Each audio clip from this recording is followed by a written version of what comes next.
विजाय शत्रून् अमित्रः मित्रः तस्वाच विश्वावसून्याभरात् त्वं नः त्वं हिमन्यो अभिभूत्यूरस्वयंभूर्भावो अभिमादिजाः विश्वचर्षनिस्सभूरिस्सः तस्मास्मो नःपृतनासुते अभागः सन्नवरेतो अस्मिदवक्रत्वात् विषस्य प्रचेतः त्वान्यो अत्र तुलसीराहं स्वाधनो भारतेयायमेहि यं ते अस्मि भमे ह्यर्वान् प्रातीचीनः सावरे विश्वधाय अन्यो वज्रेन्नभिमामावृत्स्वहनावतस्यूर्णवोऽध्यापे अभिप्रेहि दक्षिणतो भावा मेधा पुत्राणि शुभोमीते धरणं मध्वो अग्रमुखावुभाक्षुप्रात्माभिवामन्यो सरथा मार्जन्तो हर्षमाणासो दृशिधामात्मः जिग्नेशावायुधा संशिशानाभिप्रयन्तु नरो अग्निरूपा अग्निरेव मन्यो द्विषितः सहस्रसेनानीर्नः सहुरे शत्रून् विभानस्वरेधौ शोभिमानो वृथो नदस्व सहस्वमन्यो अभिमातिमस्मे जन्मणन् ब्राह्मणन् प्रेशत्रून् उग्रं ते पाशो दण्डारुरुद्रेव शिवशं नयसे गजत्वम् एको बहूनामाशिमन्यपीडितो विषं विषंयुधये संशीशाति अकृत्तत्वया विजयाय ब्रह्मणे विशेषकृतीन्द्राय मानवप्रभोस्माकं मन्यो अधिपाभावेह प्रियं चेनावसमुरे कृणीमसि विद्मातमुत्संयता बभूथा आभूत्या सहजा वज्रसायकसहो विवर्ष विभूतमुत्तरम् रत्वानो मन्यो सहमेध्येति महाधनस्य गुरुहूतसंसृजी संसृष्टं धनभयं स्वातृतपस्मभ्यं धत्तां वरुणश्च मन्यो धियं दधानार्दायेषु शत्रावस्फराजितासो अपनिदायन्ताम् ॐ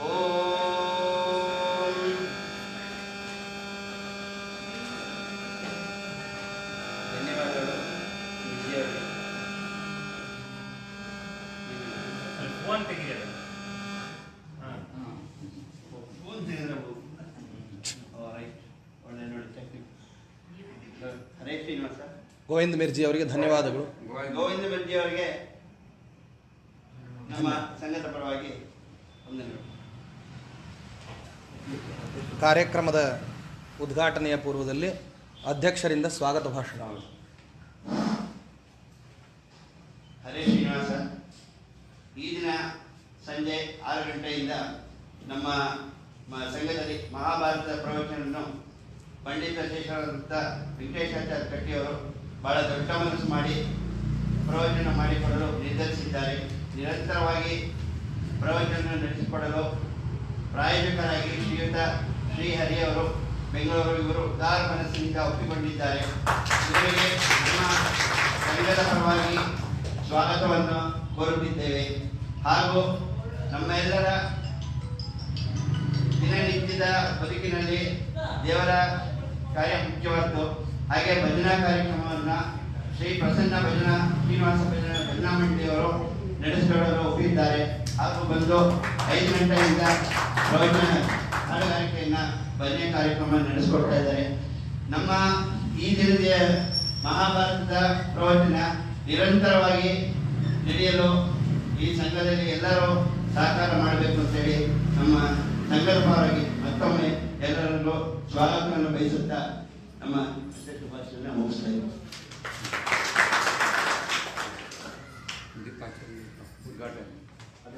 ಈಗ ಮಾಡಿ ಎಲ್ಲ ನಮ್ಮ ಸಂಘದ ಕಾರ್ಯಕರ್ತರು ಇಲ್ಲಿ ನಮ್ಮ ಜೊತೆ ಬನ್ನಿ ಫಸ್ಟ್ ನಮ್ಮ ವೆಂಕಟಾಚಾರ್ಯ ಕಟ್ಟಿಯವರು ಮತ್ತು ಶ್ರೀಹರಿಯವರು ನಮ್ಮ ದೀಪವನ್ನು ಬೆಳಗಿಸಿ ಕಾರ್ಯಕ್ರಮವನ್ನು ಉದ್ಘಾಟನೆ ಮಾಡಬೇಕಂತ ಕೇಳ್ಕೊಳ್ತಾ ಇದ್ದೀನಿ. ಅಲ್ಲಿಂದ ಚಾಂಟೆ ಗಂಟೆ ಎಲ್ಲ ಇಟ್ಕೊಳ್ರಿ.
ನಕ್ಷತ್ರ ಶ್ರವಣ ನಕ್ಷತ್ರ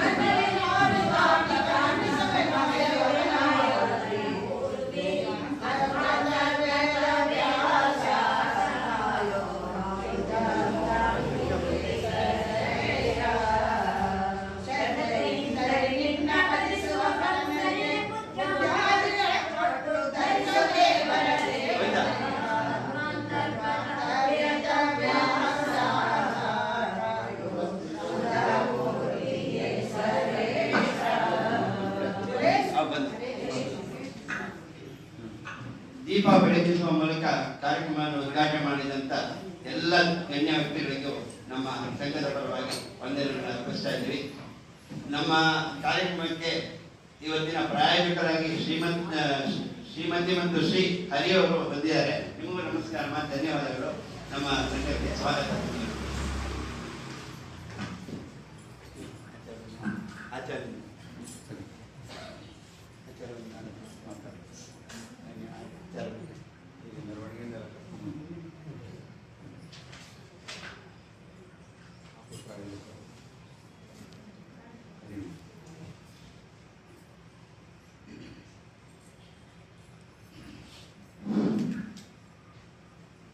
श्रीगुरुभ्यो नमः। हरि ओम्।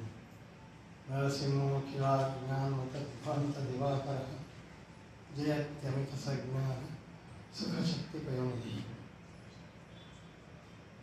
ಇವತ್ತು ಶ್ರೀಮನ್ ಮಹಾಭಾರತದ ನಿರಂತರ ಪ್ರವಚನ ಆರಂಭ ಆಗ್ತಾ ಇರೋದು ಬಹಳ ಸಂತೋಷದ ವಿಷಯ. ಅದು ಮಧ್ವಸಂಘದಲ್ಲಿ. ಯಾಕೆಂದರೆ ನಾವು ಮಧ್ವಸಂಘವನ್ನು 1996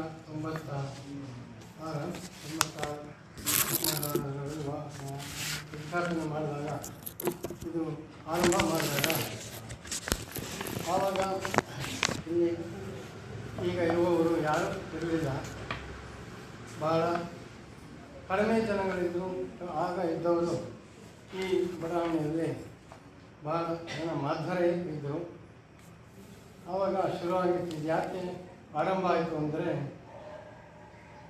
ಮಧ್ವಶಾಸ್ತ್ರದ ನಿರಂತರ ಪ್ರಸಾರ ಆಗಬೇಕು ಅನ್ನೋ ದೃಷ್ಟಿಯಿಂದ ಈ ಮಧ್ವಸಂಘ ಆರಂಭ ಆಯಿತು. ನಿರಂತರವಾಗಿ ಆಗಬೇಕು ಅಂತ ಪ್ರಾರಂಭ ಆಯಿತು. ಆದರೆ ಅದರ ಪ್ರಸಾರ ಮಾಡುವವರು ಎಲ್ಲಿಂದ ಕಲ್ತರೋದು? ಅದಕ್ಕೆ ಮಧ್ವಸಂಘ ಆರಂಭ ಮಾಡಿದ ದಿನದಿಂದ ಹಿಡಿದು ಈ ಮಧ್ವಸಂಘದ ಒಂದು ಆಶಯದಲ್ಲಿ ಮೊದಲಿಗೆ ಮಹಾಭಾರತ ತಾತ್ಪರ್ಯ ನಿರ್ಣಯ ಆರಂಭ ಮಾಡಿಕೊಂಡು ಆಚಾರ್ಯರ 37 ಗ್ರಂಥಗಳ ಪ್ರವಚನ ಆಯಿತು. ಸುಮಾರು 10 ವರ್ಷ. ಒಂದು ದಿನವೂ ಬಿಡದೆ ಒಂದೊಂದು ಶ್ಲೋಕವನ್ನು ಹೇಳಿ ಸುಮ್ಮನೆ ಅದರ ಭಾವಾರ್ಥವನ್ನು ಹೇಳುವುದಷ್ಟೇ. ಯಾಕೆಂದರೆ ಅನೇಕ ಗ್ರಂಥಗಳು ಅನುವ್ಯಾಖ್ಯಾನ ಮೊದಲಾದವುಗಳು ಪ್ರವಚನ ಮಾಡುವಂಥದ್ದಲ್ಲ. ಆದರೆ ಈ ಸ್ಥಳದಲ್ಲಿ ಮಧ್ವಸಂಘ ಅಂತ ಆದಮೇಲೆ ಮಧ್ವಶಾಸ್ತ್ರದ ಮಧ್ವಾಚಾರ್ಯರ ಎಲ್ಲ ಗ್ರಂಥಗಳ ಒಂದು ಪಾರಾಯಣ ಆದಂಗವಾಯಿತು. ಮತ್ತು ಅದರ ಒಂದು ಮಧ್ವಶಾಸ್ತ್ರದ ಒಂದು ಪರಿಚಯವನ್ನು ಎಲ್ಲ ಜನರಿಗೂ ಮಾಡಿಕೊಟ್ಟಂಗಾಯಿತು ಅನ್ನೋ ದೃಷ್ಟಿಯಿಂದ ಮೊದಲಿಗೆ ಎಲ್ಲ ಸರ್ವಮೂಲ ಗ್ರಂಥಗಳ ಒಂದು ಪ್ರವಚನ ದಿನವೂ ಹೋಗ್ತಾಯಿತ್ತು. 6 ಗಂಟೆಯಿಂದ 7 ಗಂಟೆ, 6:30ಯಿಂದ 7, ಹೀಗೆ ಸಮಯ ಬದಲಾಗಿಕೊಂಡು ಮಾಡ್ತಾಯಿದ್ವಿ. ಆಗ ಏನು ಈ ಬಡಾವಣೆಯಲ್ಲಿ ಹೆಚ್ಚು ಅನುಕೂಲವೇ ಇರಲಿಲ್ಲ. ರಸ್ತೆ ಕೂಡ ಮಣ್ಣಿನ ರಸ್ತೆನೇ, ಮಳೆ ಬಂದರೆ ಜಾರೋದು. ಅಂಥದ್ರಲ್ಲಿ ಈ ಮಧ್ವಶಾಸ್ತ್ರ ಪ್ರವಚನವನ್ನು ನಾವು ಬಿಡದೆ ಅದನ್ನು ಮುಂದುವರಿಸ್ಕೊಂಡು ಬಂದ್ವಿ. ಅನಂತರ ಭಾಗವತದ ಒಂದೊಂದು ಶ್ಲೋಕ ಹಿಡಿದು ಪೂರ್ಣ ಭಾಗವತದ ವಿಜಯಧ್ವಜರ ವ್ಯಾಖ್ಯಾನದ ಹಿನ್ನೆಲೆಯಲ್ಲಿ 18,000 ಶ್ಲೋಕಗಳ ಪ್ರವಚನವೂ ಆಯಿತು. ಹಾಗೆಯೇ ಅನಂತರ ಅನೇಕ ಪುರಾಣಗಳ ಪ್ರವಚನ, ಗರುಡ ಪುರಾಣ, ಬ್ರಹ್ಮಾಂಡ ಪುರಾಣ, ಮಾರ್ಕಂಡೇಯ ಪುರಾಣ ಮೊದಲ ಅನೇಕ ಪುರಾಣಗಳನ್ನು ಕೂಡ ಪ್ರವಚನ ಮಾಡಲಾಯಿತು. ಹೀಗೆ ಮಧ್ವಸಂಘ ಸ್ಥಾಪಿತ ಉದ್ದೇಶ ಬಿಡಬಾರದು ಅನ್ನೋ ದೃಷ್ಟಿಯಿಂದ ನಿರಂತರ ಪ್ರವಚನ ಮಾಡ್ಕೊಂಡು ಬಂದೆ. ಈ ಕರೋನಾ ಬಂದಾಗಲಿಂದ ಅದಕ್ಕೆ ಸ್ವಲ್ಪ ಕುಂಠಿತವಾಯಿತು. ಈಗ ಮತ್ತೆ ನಿರಂತರ ಪ್ರವಚನ ಶುರುವಾಗ್ತಾಗಿರೋದು ಬಹಳ ಹರ್ಷದ ವಿಷಯ.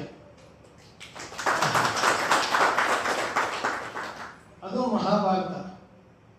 ಹೇಗೆ ಎಲ್ಲ ಗ್ರಂಥಗಳು ಇಲ್ಲಿ ಶ್ಲೋಕ ಬೈ ಶ್ಲೋಕ ಪ್ರವಚನ ಆಯಿತು, ಹಾಗೆ ಮಹಾಭಾರತದ ಪ್ರವಚನವೂ ಆಗಬೇಕು ಅಂತ ಈ ಸಂಘ ಸ್ಥಾಪಿಸಿದವರ ಉದ್ದೇಶವಾಗಿತ್ತು. ಅಂದರೆ 1,00,000 ಶ್ಲೋಕವೂ ಕೂಡ ಇಲ್ಲಿ ವೇದವ್ಯಾಸದೇವರ ಶ್ಲೋಕ ಏನಿದೆ ಅದು ಹೇಳಿಬಿಟ್ಟು ಅದರ ಭಾವಾರ್ಥವನ್ನು ಹೇಳುವಂಥ ರೀತಿಯಲ್ಲಿ ಆಗಬೇಕು ಅನ್ನೋ ಒಂದು ಉದ್ದೇಶ ಇತ್ತು. ಯಾಕೆಂದರೆ ಮೂಲ ವೇದವ್ಯಾಸದೇವರ ಶ್ಲೋಕಗಳು ಏನಿದೆ ಅದರಲ್ಲಿ ವೇದವ್ಯಾಸದೇವರ ಬರೆದಿರೋ ಏನಿದೆ, ತತ್ವಾಭಿಮಾನಿ ದೇವತೆಗಳು, ವರ್ಣಾಭಿಮಾನಿ ದೇವತೆಗಳು, ಅಲ್ಲಿ ವಿಶೇಷ ಸಂವಿಧಾನ ಇದೆ. ಆ ಮೂಲ ಶ್ಲೋಕ ಕೇಳಿದ್ರೆ ಸುಖಂ ಹರತಿ ಪಾಪಾನಿ ಅಂತ ಹೇಳೋದ್ರೆಲ್ಲ ಪಾಪಗಳು ನಾಶವಾಗುತ್ತೆ. ಮತ್ತು ಮಧ್ವಸಂಘದಲ್ಲಿ ಅದು ಪಾರಾಯಣ ಆದಂಗೂ ಆಗುತ್ತೆ. ಆ ದೃಷ್ಟಿಯಿಂದ ಮಹಾಭಾರತದಲ್ಲಿ ಇಲ್ಲದೇ ವಿಷಯವೇ ಇಲ್ಲ. ಶ್ರೀಮದಾಚಾರ್ಯ ತಿಳಿಸ್ತಾರೆ, ಯದಿ ಹಾಸ್ತಿ ತದನ್ಯತ್ರ ಎಣ್ಣೆ ಹಾಸ್ತಿ ನ ಕುತ್ರಚಿತ್. ಆಚಾರ್ಯರು ಮಹಾಭಾರತ ಬಗ್ಗೆ ತಿಳಿಸ್ಕೊಟ್ಟಾಗೆ ಬೇರೆ ಯಾವ ಆಚಾರ್ಯ ತಿಳಿಸ್ಕೊಟ್ಟಿಲ್ಲ. ಮಹಾಭಾರತದ ಬಗ್ಗೆ ಯಾರು ಬರೆಯೋಕ್ಕೆ ಹೋಗಿಲ್ಲ. ಆಚಾರ್ಯ ಹೇಳಿದ್ರು, ಎವಂ ಅಧ್ಯಾತ್ಮನಿಷ್ಠಂ ಭಾರತ ಪರಿಕೀರ್ತಿತ. ಹೆಚ್ಚೆಚ್ಚಿಗೂ ಅಧ್ಯಾತ್ಮ ಇದೆ ಮಹಾಭಾರತದಲ್ಲಿ. ಕೇವಲ ಕಥೆಯಲ್ಲ, ಇದು ಯುದ್ಧದ ವರ್ಣನೆ ಅಷ್ಟೇ ಅಲ್ಲ ಅಂತೇಳಿ ತಿಳಿಸ್ಕೊಟ್ಟವರು ಶ್ರೀಮದಾಚಾರ್ಯ. ಅಂಥ ಗ್ರಂಥ ಇಲ್ಲಿ ಆರಂಭ ಆಗ್ತಾ ಇದೆ ಅಂದರೆ ಅದು ಎಲ್ಲರೂ ಕೂಡ ಹರ್ಷ ಪಡಬೇಕಾದಂಥ ವಿಷಯ ಅದು. ಆದ್ದರಿಂದ ಅದನ್ನು ಒಳ್ಳೆಯ ಆಚಾರ್ಯ ಪಾಪ ಅಷ್ಟು ದೂರದಿಂದ ಇಲ್ಲಿ ಬಂದು ಮಾಡ್ತಾ ಇದ್ದಾರೆ. ಅದಕ್ಕೆ ಪ್ರಾಯೋಜಕರು ಶ್ರೀಹರಿ ಅವರು ಬಂದೇರ್ಘಟ್ಟ ಅವರು ಇದಕ್ಕೆ ಪ್ರಾಯೋಜನೆ ಮಾಡಿದ್ದಾರೆ ಅಂದರೆ ಅದಕ್ಕೆ ಅವರಿಗೆ ಎಷ್ಟು ಕೃತಜ್ಞತರಾಗಿರಬೇಕು ಇಡೀ ಹೇಳಲಿಕ್ಕೆ ಸಾಧ್ಯವಿಲ್ಲ. ಆದ್ದರಿಂದ ಅದು ಯಾಕೆ ಮಹಾಭಾರತ ಅನ್ನೋದು ಅಂಥ ದೊಡ್ಡ ಗ್ರಂಥ. ಶಾಸ್ತ್ರಗಳಲ್ಲಿ ಎರಡು ವಿಧ ಇದೆ, ಒಂದು ನಿರ್ಣಯ ಗ್ರಂಥ, ಒಂದು ನಿರ್ಣಾಯಕ ಗ್ರಂಥ. ನಿರ್ಣಯದಲ್ಲಿ ಅತ್ಯಂತ ಶ್ರೇಷ್ಠವಾದದ್ದು ಮಹಾಭಾರತ. ಅದು ತಿಳಿಸ್ಕೊಟ್ಟವರು ಕೇವಲ ಶ್ರೀಮದಾಚಾರ್ಯ ಮಹತ್ವ ಭಾರವತ್ವಾಚ ಮಹಾಭಾರತ ಮುಚ್ಯತೆ ನಿರುತ್ತಮಸ್ಯ ಯೋಗೇನ ಸರ್ವಪಾಪೇ ಕಳುಚ್ಚತೆ ಅಂತ ಆಚಾರ್ಯರು ಮಹಾಭಾರತದ ಬಗ್ಗೆ ಹೇಳಿದ್ದಾರೆ. ಕೇವಲ ಅದನ್ನು ನಿರುತ್ತಮ ತಿಳ್ಕೊಂಡ್ರೆ ಸಾಕು, ಎಲ್ಲ ಪಾಪಗಳು ಹೋಗುತ್ತವೆ ಅಂತ. ಅಂತಹ ಮಹಾಭಾರತ ನಿರ್ಣಯ ಶಾಸ್ತ್ರಗಳಲ್ಲಿ ಅತ್ಯಂತ ನಿರ್ಣಯ ಗ್ರಂಥಗಳು ಅತ್ಯಂತ ಶ್ರೇಷ್ಠವಾದದ್ದು. ಅದು ಆರಂಭ ಆಗ್ತಾ ಇದೆ ಅಂದರೆ ಎಲ್ಲರೂ ಕೂಡ ಹಬ್ಬದ ಉತ್ಸವವನ್ನು ಆಚರಿಸಬೇಕು. ಹಾಗೆ ಇವತ್ತು ಉತ್ಸವೋತ್ತರ ಮೆರವಣಿಗೆ ಆಗಿದೆ, ಚೆನ್ನಾಗಿದೆ. ಮತ್ತೆ ಆಚಾರ್ಯರು ಅಷ್ಟು ದೂರದಿಂದ ಬಂದು ಹೇಳ್ತಾರೆ ಅಂದರೆ ಅವರಿಗೆ ನಾವೆಲ್ಲ ಎಷ್ಟು ಕೃತಜ್ಞರಾಗಿರಬೇಕು ಅನ್ನೋದು ಕೂಡ ಅದು ಹೇಳಕ್ಕೆ ಸಾಧ್ಯವಿಲ್ಲ. ಯಾಕಂದರೆ ಇಲ್ಲಿ ಮಧ್ವ ಸಂಘ ಶುರುವಾಗಿದ್ದ ಯಾರೋ ಅಷ್ಟು ದೂರದಿಂದ ಬರುವರು, ಅವ್ರಿಗೆ ನಾವು ಅವ್ರ ವೆಚ್ಚವನ್ನು ಕೊಡೋದು, ಹೋಗೋರ ವೆಚ್ಚ ಇದು ಯಾವುದು ಭರಿಸೋಕ್ಕಾಗ್ತಾ ಇರಲಿಲ್ಲ. ಅದಕ್ಕೋಸ್ಕರ ಇದ್ದವರಿಂದಲೇ ಪ್ರವಚನಗಳು ನಡೀತಾ ಇತ್ತು ಅಷ್ಟೇ. ಅಂಥ ಮಧ್ವ ಸಂಘದಲ್ಲಿ ನಿರಂತರ ಪ್ರವಚನ ನಡೆಸ್ತಾ ಇದ್ದಂಥ ಉಚಿತವಾಗಿ ನಡೆಸ್ತಾ ಇತ್ತು. ಈಗ ಪ್ರಾಯೋಜಕರು ಬಂದಿರೋದು ಬಹಳ ಸಂತೋಷದ ವಿಷಯ. ಆದ್ದರಿಂದ ಆಚಾರ್ಯರಲ್ಲಿ ನಾವು ಮಧ್ವ ಸಂಘದ ಪರವಾಗಿ ಮತ್ತು ಎಲ್ಲ ಸದಸ್ಯರ ಪರವಾಗಿ, ವಿಶೇಷವಾಗಿ ಗೋವಿಂದರಾಜ್ ಅವರು ಕೂಡ ಈ ಪ್ರವಚನ ನಿಯೋಜಿಸಿಕೊಳ್ಳಕ್ಕೆ ಅವರು ವಿಶೇಷ ಪ್ರಯತ್ನ ಪಟ್ಟಿದ್ದಾರೆ. ಅವ್ರಿಗೂ ಕೂಡ ಕೃತಜ್ಞತೆಗಳು ಅರ್ಪಿಸಿ ಎಲ್ಲರ ಪರವಾಗಿ ಆಚಾರ್ಯರಿಗೆ ಹೃತ್ಪೂರ್ವಕವಾದ ಸ್ವಾಗತಗಳನ್ನು ಈ ಪ್ರವಚನ ಕೊಡ್ತಾ ಇದ್ದೇನೆ. ಅವರು ಈಗ ಅದನ್ನು ಮಹಾಭಾರತ ಪ್ರವಚನವನ್ನು ಶುರು ಮಾಡಕ್ಕೆ ಮುಂಚೆ ಗೋವಿಂದರಾಜ್ ಅವರು 4 ಮಾತುಗಳನ್ನು ಆಡ್ತಾರೆ. ಪರ್ವಕಾಲದ ಈಗಿನ ಪಂಡಿತರಾದ ಶ್ರೀ ವೆಂಕಟೇಶ್ವರ ಕಟ್ಟೆಯವರಿಗೆ ಸಾಷ್ಟಾಂಗ ಪ್ರಣಾಮಗಳು. ಪ್ರಾಯೋಜಕರಾದ ಮೊದಲು ಅನಂತ ಪದ್ಮನಾಭಾಚಾರ್ಯ ಧನ್ಯವಾದಗಳನ್ನು ಹೇಳಿ, ಆಮೇಲೆ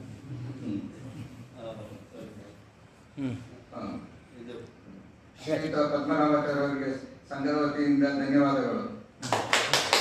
ಪರ್ವಕಾಲದ ಈಗಿನ ಪಂಡಿತರಾದ ಶ್ರೀ ವೆಂಕಟೇಶ್ವರ ಕಟ್ಟೆಯವರಿಗೆ ಸಾಷ್ಟಾಂಗ ಪ್ರಣಾಮಗಳು. ಪ್ರಾಯೋಜಕರಾದ ಶ್ರೀಯುತ ಹರಿ ಅವರ ಕುಟುಂಬದವರು, ಸಕಲ ಭಗವದ್ಭಕ್ತರಿಗೂ ನಮಸ್ಕಾರ. ಈ ದಿನ ನಕ್ಷತ್ರ ಶ್ರವಣ, ಶ್ರೀನಿವಾಸ ದೇವರ ನಕ್ಷತ್ರ, ವಾರ ಗುರುವಾರ, ರಾಯರ ದಿವಸ. ದೇವರೆಂದರೆ ತೃಪ್ತಿ ತಿಮ್ಮಪ್ಪ, ಗುರುಗಳೆಂದರೆ ಮಂಚಾಲೆ ರಾಗಪ್ಪ. ಈ ಶುಭ ಮುಹೂರ್ತದಲ್ಲಿ ನಮ್ಮ ಆಚಾರ್ಯರು ಶ್ರೀ ಮಹಾಭಾರತ ನಿರಂತರ ಪ್ರವಚನವನ್ನು ಪ್ರಾರಂಭ ಮಾಡುತ್ತಿದ್ದಾರೆ. ಈ ಮುಹೂರ್ತ ಅವರೇ ಇಟ್ಟುಕೊಂಡಿದ್ದಾರೆ. ನಮ್ಮ ಆಚಾರ್ಯರಿಗೆ ನಮ್ಮ ಸಂಘದ ಮೇಲೆ ಬಹಳ ಅಭಿಮಾನ. ನಾವು ಆಹ್ವಾನ ಕೊಟ್ಟ ಎಲ್ಲ ಜ್ಞಾನ ಕಾರ್ಯಕ್ರಮಗಳಿಗೆ ಬಹಳ ಸಂತೋಷದಿಂದ ಬಂದು ನಮಗೆ ಭಕ್ತಿಯ ರಸದ ಔತಣ ನೀಡಿದ್ದಾರೆ.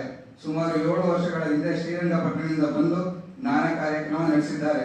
ಅವರ ಶಿಷ್ಯರಾದ ಶ್ರೀ ಹರಿಯವರನ್ನು ಕರೆದುಕೊಂಡು ಬಂದು ಈ ಜ್ಞಾನ ಯಜ್ಞ ಮಹಾಕಾರ್ಯಕ್ಕೂ ಮಾಡುತ್ತಿದ್ದಾರೆ. ಶ್ರೀ ಹರಿಯವರಿಗೆ ಅಭಿನಂದನೆ ಸಲ್ಲಿಸುತ್ತೇನೆ. ಶ್ರೀ ಪ್ರಸನ್ನ ಶ್ರೀನಿವಾಸ ಪಂಚಮಿ ಮಂಡಳಿಯವರಿಗೆ ಶ್ರೀನಿವಾಸ ದೇವಸ್ಥಾನ ಮತ್ತು ಮಧ್ವ ಸಂಘದಲ್ಲಿ ಭಜನೆ ಮಾಡುವ ಕಾರ್ಯಕ್ರಮ ಮಾಡಬೇಕಾಗುತ್ತದೆ. ಅವ್ರಿಗೂ ಸಹ ಅಭಿನಂದನೆ ತಿಳಿಸುತ್ತೇನೆ. ಭಕ್ತಾದಿಗಳ ಸಹಕಾರ ಮುಖ್ಯ. ತಾವುಗಳು ದಯವಿಟ್ಟು ಪ್ರತಿ ದಿವಸ ಈ ಜ್ಞಾನ ಕಾರ್ಯಕ್ರಮಕ್ಕೆ ಹೆಚ್ಚಿನ ಸಂಖ್ಯೆಯಲ್ಲಿ ಬಂದು ನಮಗೆ ಪ್ರೋತ್ಸಾಹ ನೀಡಬೇಕೆಂದು ಮನವಿ. ಧನ್ಯವಾದಗಳು.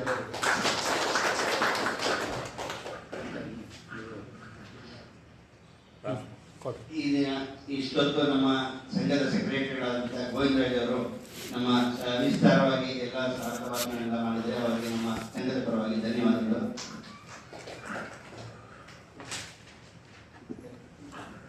ಆಚಾರ್ಯರಿಂದ ಕಾರ್ಯಕ್ರಮ ಆರಂಭ ಅದನ್ನು ಹೇಳೋಣ. ಈಗ ಮಹಾಭಾರತದ ಪ್ರವಚನದ ಪ್ರಾರಂಭೋತ್ಸವವನ್ನು ವೆಂಕಟೇಶಾಚಾರ್ಯ ಕಟ್ಟಿಯವರಿಂದ ನೆರವೇರಿಸಲಾಗುತ್ತೆ. ಎಲ್ಲರೂ ಪ್ರತಿನಿತ್ಯನೂ ಇದೇ ಜನಸಂಖ್ಯೆಯಲ್ಲಿ ಬಂದರೆ ತುಂಬ ಅನುಕೂಲ ಆಗುತ್ತೆ. ದಯವಿಟ್ಟು ಎಲ್ಲರೂ ಇನ್ನೂ ಹೆಚ್ಚಿನ ಸಂಖ್ಯೆಯಲ್ಲಿ ಬರಬೇಕು ಅಂತ ನಮ್ಮ ಪದ್ಮನಾಭಾಚಾರ್ಯರು ಹೇಳ್ತಾ ಇದ್ದಾರೆ. ಅದೇ ರೀತಿ ಹೆಚ್ಚಿನ ಸಂಖ್ಯೆಯಲ್ಲಿ ಬರೋ ಥರ ಆಗಲಿ ದೇವರು ನಮ್ಮನ್ನು ನಡೆಸ್ಕೊಡ್ಲಿ ಅಂತ ದೇವರನ್ನು ಪ್ರಾರ್ಥನೆ ಮಾಡಿಕೊಂಡು ಈಗ ಮಹಾಭಾರತ ಪ್ರವಚನ ಆಚಾರ್ಯರಿಂದ ಶುರುವಾಗುತ್ತೆ.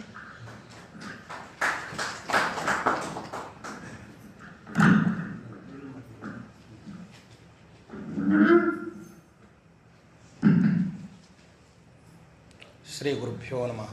ಹರಿ ಓಂ. ಮೊಟ್ಟ ಮೊದಲನೇದಾಗಿ ವಿದ್ಯಾರ್ಥಿಗಳಿಂದ ವೇದಾಧ್ಯಯನ ಮಾಡಿರುವಂಥ ವಿದ್ಯಾರ್ಥಿಗಳು ಬಂದಿದ್ದಾರೆ. ವೇದ ಮಂತ್ರ ಘೋಷಣೆ ಮಾಡ್ತಾರೆ ಒಂದು ರುಚ.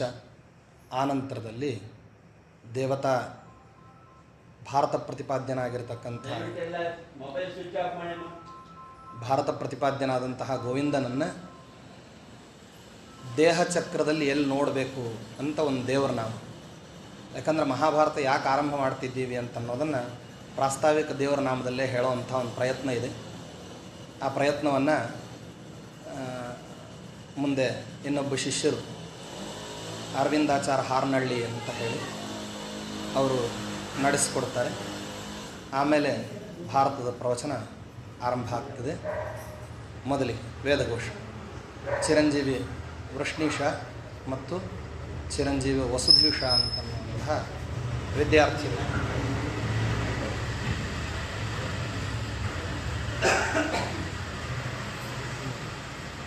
ಶ್ರೀ ಗುರುಭ್ಯೋ ನಮಃ.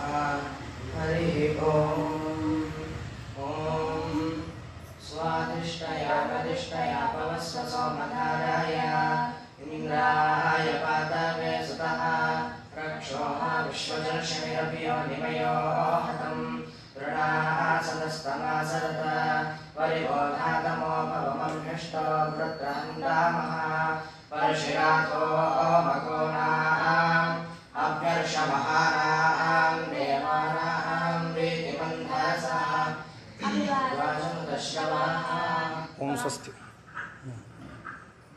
ಈಗ ಅರವಿಂದಾಚಾರ್ಯ ಹಾರ್ನಳ್ಳಿ ಅವರಿಂದ ದೇವರ ನಾಮ ಮಹಾಭಾರತದ ಪರಮಾತ್ಮನನ್ನು ಬ್ರಹ್ಮಾಂಡಾಂತರ್ಯಾಮಿಯಾದವನನ್ನು ಅಂಡಾಂತರ್ಯಾಮಿಯಾಗಿ ಹೆಂಗೆ ಕಾಣಬೇಕು ಅಂತ ದಾಸರಾಯರು ಹೇಳ್ತಾರೆ. ಕೇಳಿ. ಶ್ರೀ ಗುರುಭ್ಯೋ.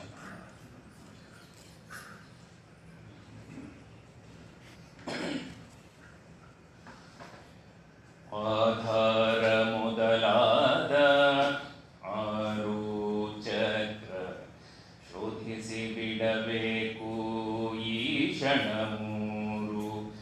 ಆಧಾರ ಮೊದಲಾದ ಆರು ಚಕ್ರ ಶೋಧಿಸಿ ಬಿಡಬೇಕು ಈ ಕ್ಷಣ ಮೂರು. ಸಾಧಿಸಿ ಸುಷುಮ್ನ ಏರು ಸಾಧಿಸಿ ಸುಷುಮ್ನ ಏರು ಅಲ್ಲಿ ಭೇದಿಸಿ ನೀ ಪರಬ್ರಹ್ಮನ ಸೇರು. ಕಣ್ಣಿನೊಳಗೆ ನೋಡೋ ಹರಿಯ ಕಣ್ಣಿನೊಳಗೆ ನೋಡೋ ಒಳಗಣ್ಣಿನಿಂದಲಿ ನೋಡೋ ಮೂಜಗದೊಡೆಯನ ಕಣ್ಣಿನೊಳಗೆ ನೋಡೋ ಹರಿಯ ಕಣ್ಣಿನೊಳಗೆ ನೋಡೋ. ಎವೆ ಹಾಕದೆ ಮೇಲೆ ನೋಡಿ ಬೇಗ ಪವನನಿಂದಲಿ ವಾಯು ಬಂಧನ ಮಾಡಿ.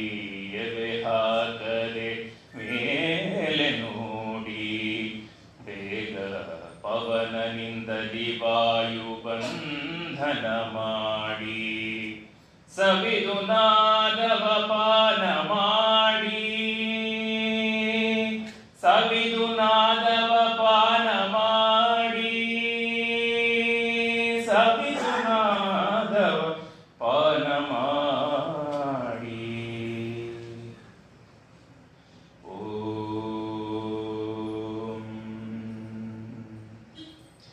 ಸವಿದು ನಾದವ ಪಾನ ಮಾಡಿ ಅಲ್ಲಿ ನವವಿಧ ಭಕುತಿಲಿ ನರಿ ನರಿದಾಡಿ ಕಣ್ಣಿನೊಳಗೆ ನೋಡೋ ಹರಿಯ ಕಣ್ಣಿನೊಳಗೆ ನೋಡೋ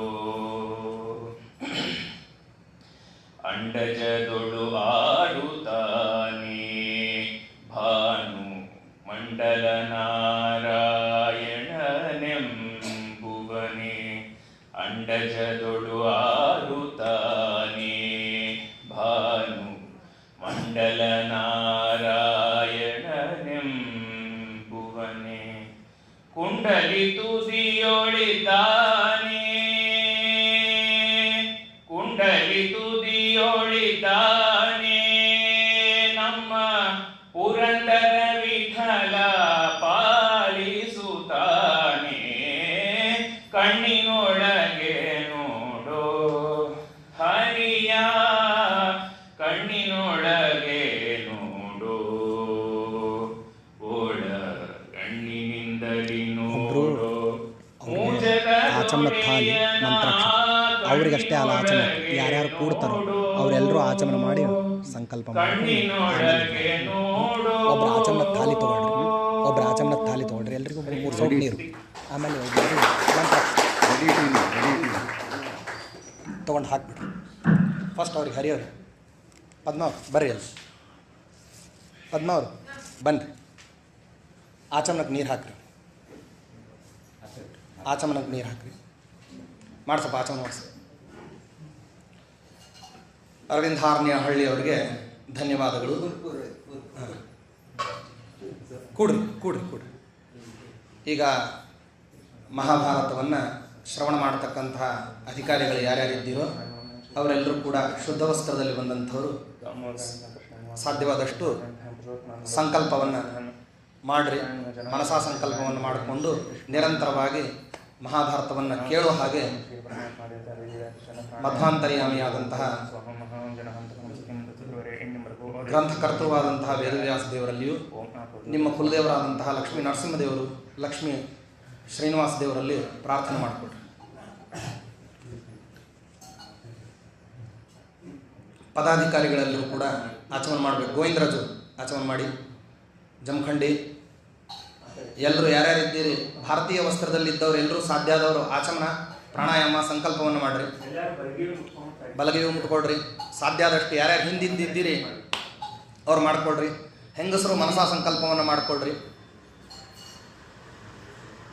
ವೇದವ್ಯಾಸ ದೇವರ ಮತ್ತು ಆಚಾರ್ಯರ ದಯದಿಂದ ನಿರಂತರವಾಗಿ ಮಹಾಭಾರತವನ್ನು ಕೇಳುವಂತಾಗಲಿ ಅಂತ ಬೇಡ್ರಿ. ಕಲ್ಯಾಣಾದ್ಭುತಗಾತ್ರಾಯ ಕಾಮಿತಾರ್ಥಪ್ರದಾಯಿನೇ ಶ್ರೀಮದ್ವೆಂಕಟನಾಥಾಯ ಶ್ರೀನಿವಾಸಾಯ ತೇ ನಮಃ. ನರಸಿಂಹೋಖಿಲಾಜ್ಞಾನಮತಧ್ವಾಂತದಿವಾಕರಃ ಜಯತ್ಯಮಿತ ಸಜ್ಞಾನ ಸುಖಶಕ್ತಿಪಯೋನಿಧಿಃ. ಬ್ರಹ್ಮಾಂತ ಗುರುವ ಸಾಕ್ಷಾತ್ ಕೃಷ್ಣಂ ದೈವಂ ಶ್ರಿಯಪತಿಃ. ಆಚಾರ್ಯ ಶ್ರೀಮದಾಚಾರ್ಯ ಸಂತು ಮೇ ಜನ್ಮಜನ್ಮನಿ. ಚಿತ್ರೈಪದೈಶ್ಚ ಗಂಭೀರೈರ್ವಾಕ್ಯೈರ್ಮಾನೈರಖಂಡಿತೈಃ. ಗುರುಭಾವಂ ವ್ಯಂಜಯಂತೆ ಭಾತಿಶ್ರೀ ಜಯತೀರ್ಥವಾಕ್. ತಂ ವಂದೇ ನರಸಿಂಹತೀರ್ಥನಿಲಯಂ ಶ್ರೀವ್ಯಾಸರಾಟ್ಪೂಜಿತಂ. ಧ್ಯಾಯಂತಂ ಮನಸಾ ನರಸಿಂಹಚರಣಂ ಶ್ರೀಪಾದರಾಜಂ ಗುರುಂ. ತಂ ಸಧ್ವಂಸಿ ಪದಾಂಭೋಜ ಸಂಸಕ್ತೋ ಹಂಸಪುಂಗವಃ. ಬ್ರಹ್ಮಣ್ಯೋ ಗುರುರಾಜಾಖ್ಯೋ ವರ್ತತಾಂ ಮೌ ಮಾನಸೇ. ಅರ್ಥಿಕಲ್ಪಿತಕಲ್ಪೋಯಂ ಪ್ರತ್ಯರ್ಥಿ ಗಜಕೇಸರಿ. ವ್ಯಾಸತೀರ್ಥಗುರುರ್ಭೂಯಾತ್ ಅಸ್ಮದಿಷ್ಟಾರ್ಥಸಿದ್ಧಯೇ. ಭಕ್ತಾನಾಂ ಮಾನಸಾಂ ಭೋಜಭಾನವೇ ಕಾಮಧೇನವೇ. ನಮತಾಂ ಕಲ್ಪತರ್ವೇ ಜಯೀಂದ್ರ ಗುರವೇ ನಮಃ. ಕುಶಾಗ್ರಮತಯೇ ಭಾನುದ್ಯುತಯೇ ಬಾಲಿಭೀತಯೇ. ಆರಾಧಿತ ಶ್ರೀಪದಯೇ ಸುಧೀಂದ್ರಯತಯೇ ನಮಃ. ದೂರ್ವಾದಿಧ್ವಾಂತರವಯೇ ವೈಷ್ಣವೇಂದೀಪರಿಂದವೇ. ಶ್ರೀ ರಾಘವೇಂದ್ರ ಗುರವೇ ನಮೋ ಅತ್ಯಂತದಯಾಳವೇ. ವಿಷ್ಣೋಃ ಪದಶ್ರೀದ್ಗೌರಾದಯೇ ಸ್ವಾಂತಧ್ವಾಂತನಿವಾರಕಃ. ಶ್ರೀಸತ್ಯಸಂಧಸೂರ್ಯೋಯಂ ಭಾಸತಾಂ ನೋ ಹೃದಂಬರೆ. ಶ್ರೀಸತ್ಯಸಂಧಸಿಂಧೂತ್ತಃ ಶ್ರೀಸತ್ಯಪರಚಂದ್ರಮಾಃ. ಪ್ರಾರ್ಥಿತಾಶೇಷಿತಾಶಾ ಚ ಭಕ್ತವೃಂದಸ್ಯ ನಿತ್ಯದಾ. ವೇದಶಾಸ್ತ್ರಪುರಾಣಾಬ್ಧಿವಿಕ್ರೀಡನ ವಿಶಾರದಾನ್ ಶ್ರೀ ಸತ್ಯಧ್ಯಾನತೀರ್ಥಾಖ್ಯಾನ್ ಉಪತಿಷ್ಠೇ ಗುರುನ್ ಮಮ. ವೇದಶಾಸ್ತ್ರಪುರಾಣಾರ್ಥರಸಪೀಯೂಷಪರ್ಷಕಾನ್ ಶಿಷ್ಯವಾತ್ಸಲ್ಯಭರಿತಾನ್ ಜಾಲಿಹಾಳ ಗುರುನ್ ಭಜೆ. ಯಸ್ಯ ಸ್ಮರಣಮಾತ್ರೇಣ ಧರ್ಮದೀಕ್ಷಾ ವಿವರ್ಧತೆ. ವಂದೇ ತಾನ್ ಶ್ರೀನಿವಾಸಾರ್ಯಾನ್ ಮಮ ವಿದ್ಯಾಗುರುನ್ ಸದಾ. ಶ್ರೀ ಗೋವಿಂದ ಗೋವಿಂದ ಶ್ರೀಮದ್ಭಗವತೋಮಾಪೃಷಸ್ಯ ವಿಷ್ಣೋರಾಜ್ಞಾ ಪ್ರವರ್ತಮಾನಸ್ಯ ಆದ್ಯ ಬ್ರಹ್ಮಣಃ ದ್ವಿತೀಯಪರಾರ್ಧೆ ಶ್ರೀಶ್ವೇತವರಾಹ ಕಲ್ಪೇ ವೈವಸ್ವತಂತ್ರಮಂತ್ರೆ. ಕಲಿಯುಗೆ ಪ್ರಥಮಚರಣೆ ಭರತವರ್ಷೆ ಭರತಖಂಡೇ ಜಂಬೂದ್ವೀಪೆ ದಂಡಕಾರಣ್ಯೇ ದೇಶೇ ಗೋದಾವರ್ಯಾಃ ದಕ್ಷಿಣೇ ದಿನೇ ಶ್ರೀಮನ್ ಋಷಾಲಿವಾಂಶಿಕೆ ಬೌದ್ಧಾವತಾರ ರಾಮಕ್ಷೇತ್ರೆ ಅಸ್ಮಿನ್ ವರ್ತಮಾನೆ ವಿಹಾರಿಕ ಚಂದ್ರಮಾನಿನ ಪ್ರಭವಾರಿ ಷಷ್ಠಿ ಸಂವತ್ಸರಾಣಾಂ ಮಧ್ಯೆ ಶೋಭನಕೃನ್ನಾಮ ಸಂವತ್ಸರಸ್ಯ ಉತ್ತರಾಯಣೆ ವಸಂತ ಋತು ಗ್ರೀಷ್ಮ ಋತು ಜ್ಯೇಷ್ಠಮಾಸೆ ಕೃಷ್ಣಪಕ್ಷೆ ಅದ್ಯ ತೃತೀಯಾಯಾಂ ತಿಥೌ ಬೃಹಸ್ಪತಿವಾಸರಯುಕ್ತಾಯಾಂ ಶ್ರವಣನಕ್ಷತ್ರೆ ಶುಭಯೋಗೆ ಶುಭಕರಣೆ ಯೌಂ ಗುಣವಿಶೇಷ ವಿಶಿಷ್ಟಾಯಾಂ ಶೋಭಣಿತೋ ಶ್ರೀ ವಿಷ್ಣು ಪ್ರೇರಣೆಯ ಶ್ರೀ ವಿಷ್ಣು ಪ್ರೀತ್ಯರ್ಥಂ ಮಮ ಅಂತ ಹೇಳ್ರಿ. ಎಲ್ಲರೂ ಹೇಳ್ಕೊಡ್ರಿ. ಅಸ್ಮಾಕಂ ಸರ್ವೇಷಾಂ ಸಹ ಕುಟುಂಬಾನಾಂ ಕ್ಷೇಮಸ್ಥೈರ್ಯ ವಿಜಯವೀರ್ಯ ಅಭಯ ಆಯು ಆರೋಗ್ಯ ಐಶ್ವರ್ಯಾದಿ ಅಭಿವೃದ್ಧ್ಯರ್ಥಂ ಧರ್ಮ ಅರ್ಥ ಕಾಮ ಮೋಕ್ಷ ಚತುರ್ವಿಧ ಪುರುಷಾರ್ಥ ಸಿದ್ಧ್ಯರ್ಥಂ ಅದ್ಯ ಪ್ರಭೃತಿ ಯಾವತ್ ಶಕ್ತಿ ಪ್ರತ್ಯಹಂ ವೇದಸಕೃತ ಮಹಾಭಾರತ ಶ್ರವಣಂ ಯಭಿರ್ಬ್ರಾಹ್ಮಣೈಃ ಸಹ ಅಹಂ ಕರಿಷ್ಯೇ. ಸರ್ವಕರ್ಮಕರ್ತ ಸರ್ವಕರ್ಮಕಾರಯಿತ್ರ ಸರ್ವಕರ್ಮ ಮಂತ್ರಾಕ್ಷತಿ ನಿರ್ಬಿಡ್ರಿ. ಸರ್ವಕರ್ಮಕರ್ತ ಸರ್ವಕರ್ಮಕಾರಯಿತ್ರ ಸರ್ವಕರ್ಮ ಸ್ವಾಮಿನ ಸರ್ವಕರ್ಮ ಸಮರ್ಪಕೇಣ ಸರ್ವಕರ್ಮ ಫಲಭೋಕ್ತ ಸರ್ವಕರ್ಮ ಫಲಭೋಜಯಿತ್ರ ಸರ್ವಕರ್ಮ ಪ್ರೇರಕೇಣ ಸರ್ವಕರ್ಮೋದ್ಬೋಧಕೇನ ಸರ್ವಕರ್ಮ ಶುದ್ಧಿಪ್ರದೇನ ಸರ್ವಕರ್ಮ ಸಿದ್ಧಿಪ್ರದೇನ ಸರ್ವಕರ್ಮ ನಿಷ್ಠೇನ ಸರ್ವಕರ್ಮ ಸಾಕ್ಷಿಣ ಸರ್ವಕರ್ಮ ನಿಷ್ಠ ಭಗವದ್ರೂಪೋಪಾಸಕೇನ ಅಶೇಷ ಜೀವ ನಿಸ್ಸಂಖ್ಯಾನಾದಿಕಾಲೀನ ಧರ್ಮಾಧರ್ಮ ದ್ರಷ್ಟು ಸ್ವೇಚ್ಛೆಯ ಉದ್ಬೋಧಕೇನ ತದ್ವಾಚ ಕಪಿಲೋಪಾಸಕೇನ ರಮಾ ವ್ಯತಿರಿಕ್ತ ಪೂರ್ವ ಪ್ರಸಿದ್ಧ ವ್ಯತಿರಿಕ್ತ ಅನಂತವೇದ ಪ್ರತಿಪಾದ್ಯ ಮುಖ್ಯತಮ ಅನಂತ ಗುಣ ಪರಿಪೂರ್ಣೇನ ಸರ್ವದೋಷ ದೂರೇಣ ತ್ವಚ್ಚಿತ್ತಾಭಿಜ್ಞೇನ ತ್ವಚ್ಚಿತ್ತಾನುಸಾರ ಚಿತ್ತೇನ ತತ್ಪರಮಾನುಗ್ರಹ ಪಾತ್ರಭೂತೇನ ಮಧ್ಯೋಗ್ಯತಾಭಿಜ್ಞೇನ ಶ್ರೀ ಭಾರತೀರಮಣೇನ ರುದ್ರಾದ್ಯಶೇಷ ತಾತ್ವಿಕ ದೇವತೋಪಾಸ್ತ ಚರಣೇನ ಮಮ ಸರ್ವಾಸ್ವಸ್ಥಾಸು ಚಿತ್ರಧಾ ವಿಚಿತ್ರಧಾ ತದುಪಾಸಕೇನ ಶ್ರೀ ಮುಖ್ಯಪ್ರಾಣೇನ ಪ್ರೇರಿತಸ್ಸನ್ ತ್ವತ್ಸಂಸ್ಮೃತಿಪೂರ್ವಕಂ ಶಯನಾತ್ ಸಮುತ್ಥಾಯ ಅದ್ಯತನಂ ಸುವರ್ಣಾಶ್ರಮೋಚಿತಂ ದೇಶಕಾಲಾವಸ್ತುತಿಯೋಚಿತಂ ನಿತ್ಯ ನೈಮಿತ್ಯಕ ಕಾಮ್ಯಭೇದೇನ ತ್ರಿವಿಧಂ ತತ್ಪೂಜಾತ್ಮಕಂ ಕರ್ಮ ಯಥಾಶಕ್ತಿ ಯಥಾಜ್ಞಪ್ತಿ ಯಥಾ ವೈಭವಂ ಕರಿಷ್ಯೆ ಮರಾಜ್ಞಾಕಾರಿಭಿಃ ವಿದ್ಯಾಸಂಬಂಧಿಭಿಃ ದೇಹಸಂಬಂಧಿಭಿಶ್ಚ ತ್ವದೀಯೈಃ ಅಶೇಷಜನೈಃ ತ್ವತ್ಸರ್ವಕರ್ಮಕರ್ತೃತ್ವ ಕಾರಯಿತೃತ್ವಾದ್ಯನುಸಂಧಾನಪೂರ್ವಕಂ ಕಾರಯಿಷ್ಯೆ ಚ. ಕಾಯೇನ ವಾಚ ಮನಸೇಂದ್ರಿಯೈರ್ವಾ ಬುದ್ಧ್ಯಾತ್ಮನಾ ವಾ ಅನುಸೃತೆ ಸ್ವಭಾವಾತ್ ಕರೋಮಿ ಯದ್ಯತ್ ಸಕಲಂ ಪರಸ್ಮೈ ಶ್ರೀಮನ್ನಾರಾಯಣಾಯೇತಿ ಸಮರ್ಪಯಾಮಿ. ಅಕ್ಷಯಂ ಕರ್ಮ ಯಸ್ಮಿನ್ ಪರೆ ಸ್ವರ್ಪಿತಂ ಪ್ರಕ್ಷಯಂ ಯಾಂತಿ ದುಃಖಾನಿ ಯನ್ನಾಮತಃ ಅಕ್ಷರೋ ಯೋಜರಃ ಸರ್ವದೈವಾಮೃತಃ ಕುಕ್ಷಿಗಂ ಯಸ್ಯ ವಿಶ್ವಂ ಸದಾಜಾರಿಕಂ ಪ್ರೀಣಯಾಮೋ ವಾಸುದೇವಂ ಪ್ರೀಣಯಾಮೋ ವಾಸುದೇವಂ ಪ್ರೀಣಯಾಮೋ ವಾಸುದೇವಂ ದೇವತಾಮಂಡಲ ಖಂಡಮಂಡನಂ. ಶ್ರೀ ಗುರುಭ್ಯೋ ನಮಃ.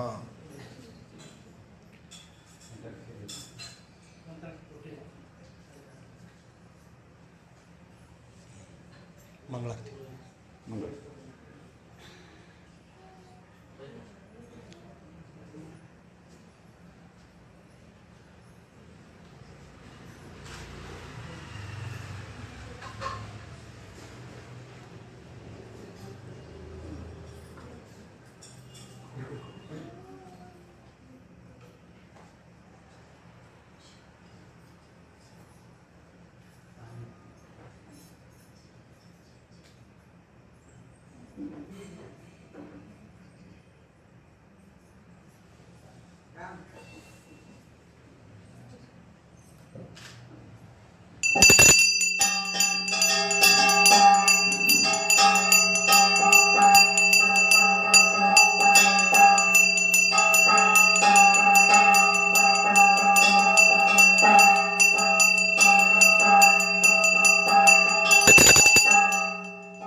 ಶ್ರೀ ಗುರುಭ್ಯೋ ನಮಃ.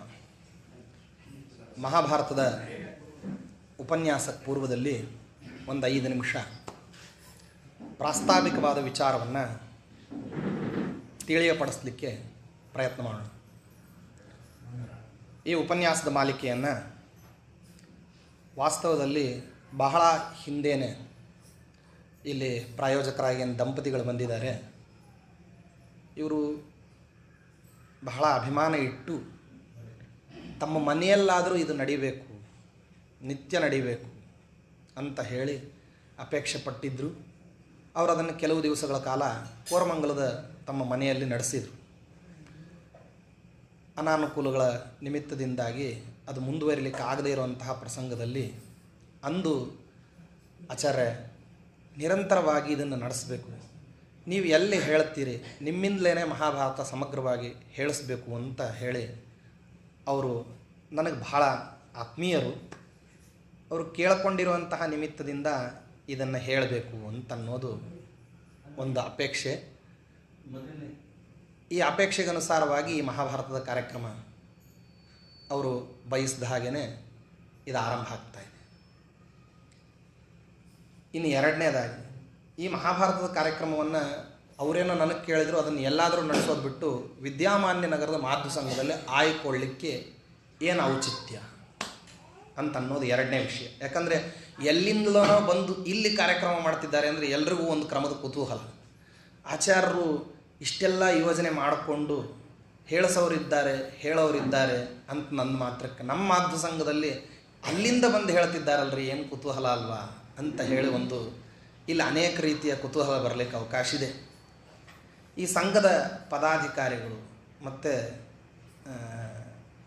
ಹಾಗೆಯೇ ಸೆಕ್ರೆಟರಿಗಳು ಇವರು ಯಾರ್ಯಾರು ಬೇರೆ ಬೇರೆ ವಿಭಿನ್ನವಾದಂತಹ ಹುದ್ದೆಗಳಲ್ಲಿದ್ದಾರೆ. ನನಗೆ ಯಾರ್ಯಾರು ಯಾವ್ಯಾವ ಹುದ್ದೆಯಲ್ಲಿದ್ದಾರೆ ಅಂತ ಪರಿಚಯ ಇಲ್ಲ. ಸಾಮಾನ್ಯ ಕಾರಣ ಇವರು ಯಾರ್ಯಾರಿದ್ದಾರೋ ಬಹಳ ಆತ್ಮೀಯವಾಗಿ ಅಭಿಮಾನಪೂರ್ವಕವಾಗಿ ನಿರಂತರವಾಗಿ ನಮ್ಮಲ್ಲಿ ಸಂಘದಲ್ಲಿ ಶಾಸ್ತ್ರೀಯ ಪಾಠ ಪ್ರವಚನಗಳಿಗೆ ಹೆಚ್ಚು, ಆ ಚಟುವಟಿಕೆಗಳಿಗೆ ಹೆಚ್ಚು ಒತ್ತು ಕೊಡಬೇಕು. ಆ ಒತ್ತು ಕೊಡ್ತಕ್ಕಂಥದ್ದು ಕಡಿಮೆ ಆಗಿಬಿಟ್ರೆ ಸಂಘವನ್ನು ಕಟ್ಟಿರ್ತಕ್ಕಂಥ ಧ್ಯೇಯೋದ್ದೇಶಗಳೇ ಬುಡಮೇಲಾಗ್ತದೆ ಅಂತ ಹೇಳಿ ನನ್ನ ಹತ್ತಿರದಲ್ಲಿ ಪದಾಧಿಕಾರಿಗಳು ಕೆಲವಾರು ಸಾರಿ ಹೇಳ್ತಾ ಇದ್ದರು. ಇವ್ರದ್ದು ಒಂದು ಕುತೂಹಲ, ಅವ್ರದ್ದೊಂದು ಬಯಕೆ, ಮಧ್ಯಸ್ಥ ನಾನು. ಆದ್ದರಿಂದ ಇವರಿರುವರ ಬಯಕೆಗೆ ಒಂದು ರೂಪುರೇಷೆಯನ್ನು ಪರಿಕಲ್ಪನೆ ಮಾಡಿ ಹೀಗೊಂದು ಮಹಾಭಾರತದ ಕಾರ್ಯಕ್ರಮ ಅಂತನ್ನೋದನ್ನು ನಿತ್ಯದಲ್ಲಿ ನಡೆಸಿದರೆ ಅದರಿಂದಾಗಿ ಸಂಘದ ನಿಜವಾದಂತಹ ಚಟುವಟಿಕೆಗಳಿಗೆ ಚಾಲನೆ ಕೊಟ್ಟ ಹಾಗಾಗ್ತದೆ. ಅನ್ಯಥಾ ನಮ್ಮೆಲ್ಲ ಮಾಧ್ವ ಸಂಘಗಳಲ್ಲಿ, ರಾಯರ ಮಠಗಳಲ್ಲಿ ಪ್ರಧಾನವಾಗಿ ನಡೆಯೋದೇನು ಅಂತಂದರೆ ಅನ್ನಪ್ರಾಶನದಿಂದ ಹಿಡ್ಕೊಂಡು ಪಿಂಡಪ್ರಾಶನದ ತನಕ ಬೇರೆ ಎಲ್ಲ ಕಾರ್ಯಕ್ರಮಗಳು ನಡೀತಾವೆ, ಪಾಠ ಪ್ರವಚನ ಅನ್ನೋದು ಮಲಗಿಬಿಡುತ್ತೆ. ಇದು ಪ್ರತಿಯೊಂದು ಕಡೆಗೆ ನಡೀತಾ ಇರೋದರಿಂದಾಗಿ ಇವರು ನೈಜವಾಗಿ ತಮ್ಮ ಅಭಿಪ್ರಾಯವನ್ನು ಇಂಥ ಒಂದು ಜ್ಞಾನ ಕಾರ್ಯಕ್ಕೆ ಒತ್ತು ಕೊಟ್ಟು ನಡೆಸಬೇಕು ಅಂತ ಹೇಳಿದಾಗ ಆವಾಗ ಇದನ್ನು ಇಲ್ಲೇ ಮಾಡೋಣ. ಆಮೇಲೆ ಇದು ಎರಡನೇ ಕಾರಣ, ಇದು ವಾಸ್ತವದಲ್ಲಿ. ಮೂರನೇದು ಇನ್ನೊಂದು ಸ್ವಾರಸ್ಯಮಯವಾದ ಕಾರಣ ಇದೆ. ನಾನು ಈ ಮಾಧ್ವ ಸಂಘವನ್ನು ಈ ಕಾರ್ಯಕ್ರಮಕ್ಕೋಸ್ಕರವಾಗಿ ಅವರಿಗೆ ಪ್ರಾಯೋಜಕರಿಗೂ ಮತ್ತು ಪದಾಧಿಕಾರಿಗಳಿಗೂ ಸೂಚನೆ ಮಾಡಲಿಕ್ಕೆ ಒಂದು ದೊಡ್ಡ ಕಾರಣ, ಅದಕ್ಕೆಲ್ಲ ನೀವೇನೆ.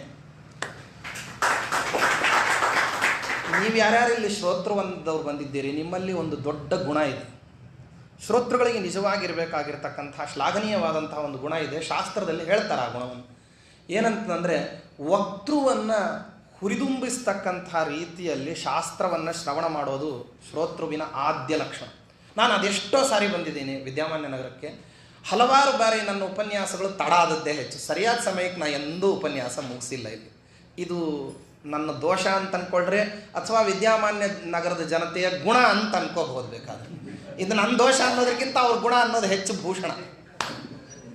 ಆದ್ದರಿಂದ ಆ ನಿಟ್ಟಿನಲ್ಲಿ ಶ್ರೋತೃವರ್ಗ ಅತ್ಯಂತ ಸಂಯಮದಿಂದ ಬಹಳ ತಡವಾಗಿ ಹೋದ್ರೂ ಕೂಡ ಬಹಳ ಶಾಂತತೆಯನ್ನು ಕಾಪಾಡಿಕೊಂಡು ನಿರಂತರವಾಗಿ ಕೇಳಬೇಕು ಅಂತನ್ನುವಂತಹ ಉತ್ಸಾಹದಿಂದ ಪಾಲ್ಗೊಂಡಿದ್ದನ್ನು ನೋಡಿ ಇಲ್ಲಿ ನಿರಂತರವಾಗಿ ನಡೆಸಿದರೆ ಇಲ್ಲಿ ಯಾರ್ಯಾರು ಜ್ಞಾನದಾಹಿಗಳಿದ್ದಾರೆ, ಜ್ಞಾನದ ಪಿಪಾಸುಗಳಿದ್ದಾರೆ, ಅವರೆಲ್ಲರೂ ಇದರ ಸಾರ್ಥಕತೆಯನ್ನು ಮತ್ತು ಹಲವಾರು ಬಾರಿ ಇಲ್ಲಿ ನೇರವಾಗಿ ನಾನು ಕೆಲವು ವಿಷಯಗಳನ್ನು ತಿದ್ದಲಿಕ್ಕೆ ಹೇಳಿದ್ದು, ಶರ್ಟ್ ಬಿಚ್ಚಿಬಿಡ್ರಿ ಅಥವಾ ಹೀಗಿರ್ರಿ ಅಂತ ಯಾವ್ಯಾವಾಗ ಹೇಳಿದ್ದೀನಿ, ನನಗಲ್ಲಿಂದ ಪಾಸಿಟಿವ್ ರಿಯಾಕ್ಷನ್ಸ್ ಬಂದಿದೆ.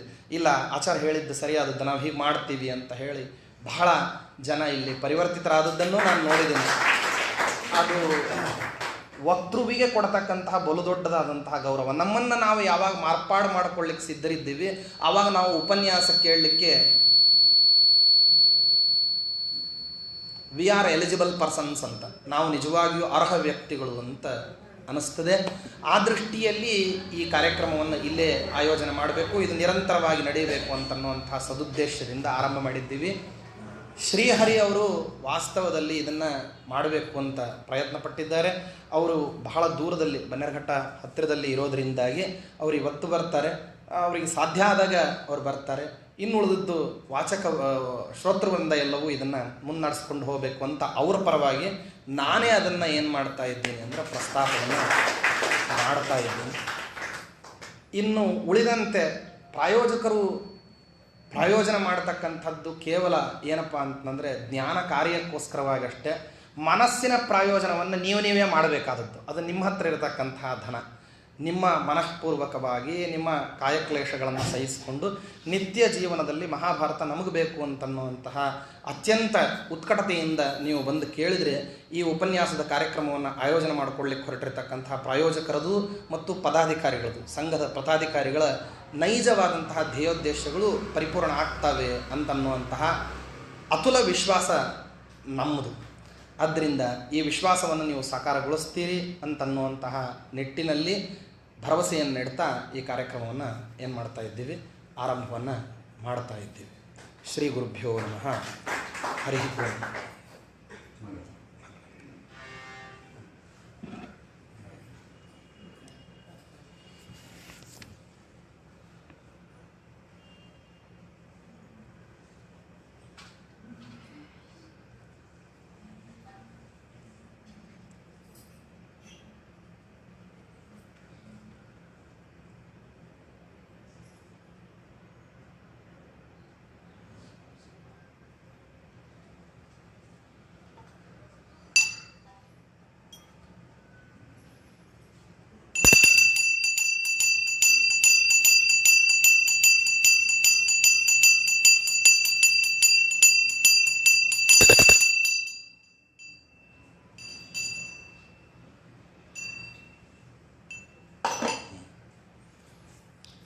ಶ್ರೀ ಗುರುಭ್ಯೋ ನಮಃ.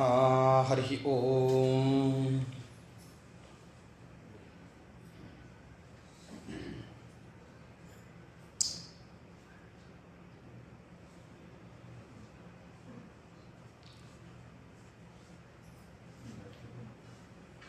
ಕರೋತು ಮಮ ಕಲ್ಯಾಣಂ ಹರಿರ್ಹಯ ಮುಖಾಭಿದಃ ಗುರುಶ್ಚ ಮಧ್ವನಾಮೇ ವರದೋಸ್ತು ನಿರಂತರಂ. ಕಲ್ಯಾಣಾದ್ಭುತಗಾತ್ರಾಯ ಕಾಮಿತಾರ್ಥಪ್ರದಾಯಿನೇ ಶ್ರೀಮದ್ವೆಂಕಟನಾಥಾಯ ಶ್ರೀನಿವಾಸಾಯ ತೇ ನಮಃ. ವೇದಶಾಸ್ತ್ರಪುರಾಣಾಬ್ಧಿವಿಕ್ರೀಡನ ವಿಶಾರದಾನ್ ಶ್ರೀ ಸತ್ಯಧ್ಯಾನತೀರ್ಥಾಖ್ಯಾನ್ ಉಪತಿಷ್ಠೆ ಗುರುನ್ ಮಮ. ವೇದಶಾಸ್ತ್ರಪುರಾಣಾರ್ಥರಸಪೀಯೂಷವರ್ಷಕಾನ್ ಶಿಷ್ಯವಾತ್ಸಲ್ಯಭರಿತಾನ್ ಜಾಲಿಹಾಳ ಗುರೂನ್ ಭಜೆ. ಯಸ್ಯ ಸ್ಮರಣಮಾತ್ರೇಣ ಧರ್ಮದೀಕ್ಷಾ ವಿವರ್ಧತೆ ವಂದೇ ತಾನ್ ಶ್ರೀನಿವಾಸಾರ್ಯಾನ್ ಮಮ ವಿದ್ಯಾಗುರೂನ್ ಸದಾ. ಶ್ರೀ ಗುರುಭ್ಯೋ ನಮಃ. ಹರಿ ಓಂ. ನಾರಾಯಣಂ ನಮಸ್ಕೃತ್ಯ ನರಂ ಚೈವ ನರೋತ್ತಮಂ ದೇವೀಂ ಸರಸ್ವತೀಂ ವ್ಯಾಸಂ ತತೋ ಜಯಮುದೀರಯೇತ್. ಸ್ವಸ್ತ್ಯಸ್ತು ಸದಾಂ ಅಖಿಲ ಸನ್ಮಂಗಲಾನಿ ಭವಂತು. ಶ್ಲೋಕೈಕಶ್ರವಣಪಠಣಮಾತ್ರೇಣ ವಕ್ತುಶ್ಚ ಶ್ರೋತॄಣಾಂ ನಿಖಿಲಕಲಿಕೃತಕಲ್ಮಷಾಪನೋದನಪಟುತರೆ ಧರ್ಮಾದ್ಯಖಿಲಪುರುಷಾರ್ಥಸಾಧನೀಭೂತೆ ಶ್ರೀಮನ್ಮಹಾಮುನಿಕೃತೆ ಶ್ರೀಮನ್ಮಹಾಭಾರತೆ ವಿರಾಟಪರ್ವಣಿ ಅದ್ಯ ಕಥಾ ಪ್ರಾರಂಭಃ. ಶ್ರೀಗುರುಭ್ಯೋ ನಮಃ. ಹರಿ ಓಂ. ಬಹಳ ಪರಮ ಮಂಗಳಕರವಾದಂತಹ ದಿವಸ. ಜ್ಯೇಷ್ಠ ಮಾಸದ ತೃತೀಯ ತಿಥಿ ಗುರುವಾರ, ಇವತ್ತು ಪಂಚಮಿ ತಿಥಿ ಗುರುವಾರ, ಶ್ರವಣ ನಕ್ಷತ್ರ. ಈ ತಿಥಿ ವಾರ ನಕ್ಷತ್ರಗಳಿಂದ ಒಂದು ಅದ್ಭುತವಾದ ಯೋಗ ಅಂತನ್ನೋದು ಘಟಿಸ್ತದೆ. ವಿಷ್ಣು ಸಂಪ್ರೀತಿಕಾರಕವಾಗಿರತಕ್ಕಂಥ ನಕ್ಷತ್ರಗಳಲ್ಲಿ ಆದ್ಯತೆ ಇರೋದು ಶ್ರವಣ ನಕ್ಷತ್ರಕ್ಕೆ.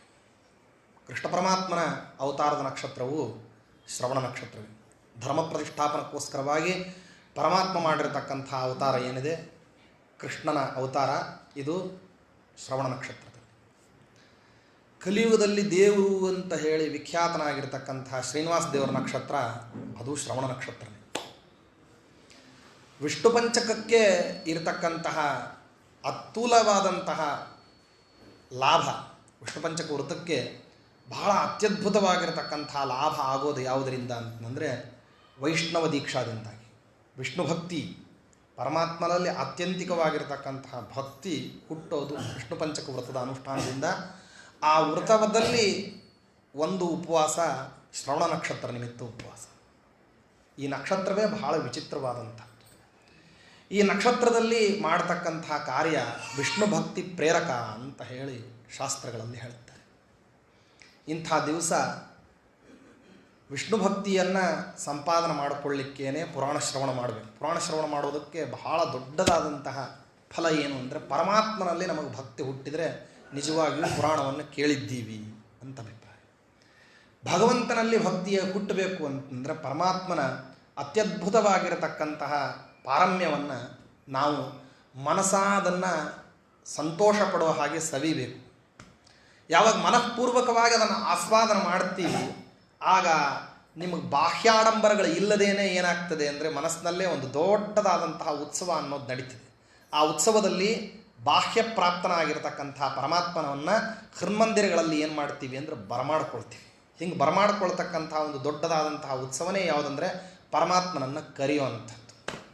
ಶ್ರವಣವನ್ನು ಮಾಡಬೇಕಾದ್ರೆ ಇಂಥ ಒಂದು ಉತ್ಸವವನ್ನು ಮಾಡಬೇಕಂತೆ. ಅದಕ್ಕೇನೆ ಮೊದಲಿಗೆ ಈ ಪ್ರೊಸೆಷನ್ನು, ಆ ಕ್ರಮದಲ್ಲಿ ವೇದಘೋಷ ಪುರಸ್ಸರವಾಗಿ ಪರಮಾತ್ಮನನ್ನು ಗ್ರಂಥಕರ್ತೃಗಳಾದಂಥ ವೇದವ್ಯಾಸ ದೇವರನ್ನು ಬರಮಾಡಿಕೊಳ್ಳೋದು, ಮಂಗಳ ಪದ್ಯಗಳನ್ನು ಹೇಳ್ತಕ್ಕಂಥದ್ದು, ಮಂಗಳದ ನೀರಾಜನವನ್ನು ಮಾಡತಕ್ಕಂಥದ್ದು, ಸುಮಂಗಲ ಸ್ತ್ರೀಯರು ಬಂದುಬಿಟ್ಟು ಆರ್ತಿಕ್ಯಾದಿಗಳನ್ನು ನಡೆಸ್ತಕ್ಕಂಥದ್ದು. ಇದೆಲ್ಲ ಏನಪ್ಪ ಅಂದರೆ ಭಾವಗಂಭೀರವಾಗಿ ಪರಮಾತ್ಮನನ್ನು ಎದುರುಗೊಳ್ಳುವಂಥ ಕಾರ್ಯಕ್ರಮ. ಒಂದು ಮದುವೆ ಅಂತಂದರೆ ಯಾವ ರೀತಿಯಲ್ಲಿ ಯಾಕಸ್ತಿದ್ದು ಒಬ್ಬ ವರ್ಣನ್ನು ಎದುರುಗೊಳ್ಳಿಕ್ಕೆ ಎಲ್ಲರೂ ಅಲಂಕಾರ ಮಾಡ್ಕೊಂಡೇ ಹೋಗಿರ್ತೀವಿ. ಅಲಂಕಾರ ಇಲ್ಲದೇ ಯಾರು ಎದುರುಗೊಳ್ಳಿಕ್ಕೆ ಹೆಂಗೆ ಹೋಗೋದಿಲ್ವೋ ಹಾಗೆ ಅಲಂಕಾರ ಮಾಡಿಕೊಂಡು ಹೋಗಿ ಪರಮಾತ್ಮನನ್ನು ಬರಮಾಡಿಕೊಳ್ತಕ್ಕಂಥ ಕಾರ್ಯಕ್ರಮ. ಯಾಕೆಂದರೆ ಪರಮಾತ್ಮ ಎಷ್ಟು ಅದ್ಭುತವಾದಂತಹ ವಿನ್ಯಾಸದಿಂದಾಗಿ ನಮ್ಮ ಹೃನ್ಮಂದಿರವನ್ನು ಪ್ರವೇಶ ಮಾಡ್ತಾನೋ ಅಷ್ಟೇ ನಮಗೇನಾಗ್ತದೆ ಅಂದರೆ ಹೃದಯ ಅರಳುತ್ತದೆ. ಹಂಗೆ ಅರಳಲಿ ಅಂತನ್ನೋ ದೃಷ್ಟಿಯಿಂದ ಈ ಬಾಹ್ಯದ ಎಲ್ಲ ಕೌತುಕಗಳನ್ನು ಮಾಡತಕ್ಕಂಥದ್ದು, ಅದನ್ನು ಬಹಳ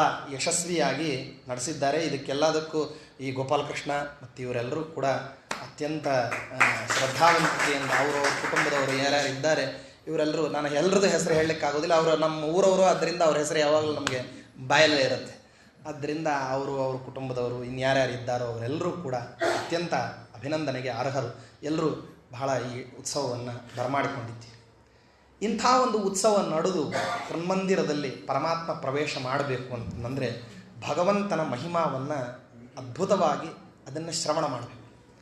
ಪರಮಾತ್ಮನನ್ನು ಶ್ರವಣ ಮಾಡಲಿಕ್ಕೆ ಇರತಕ್ಕಂತಹ ಅತಿ ಶ್ರೇಷ್ಠವಾದಂತಹ ಗ್ರಂಥಗಳಲ್ಲಿ ಶ್ರೇಷ್ಠವಾದಂತಹ ಗ್ರಂಥ ಯಾವುದಪ್ಪ ಅಂದರೆ ಮಹಾಭಾರತ.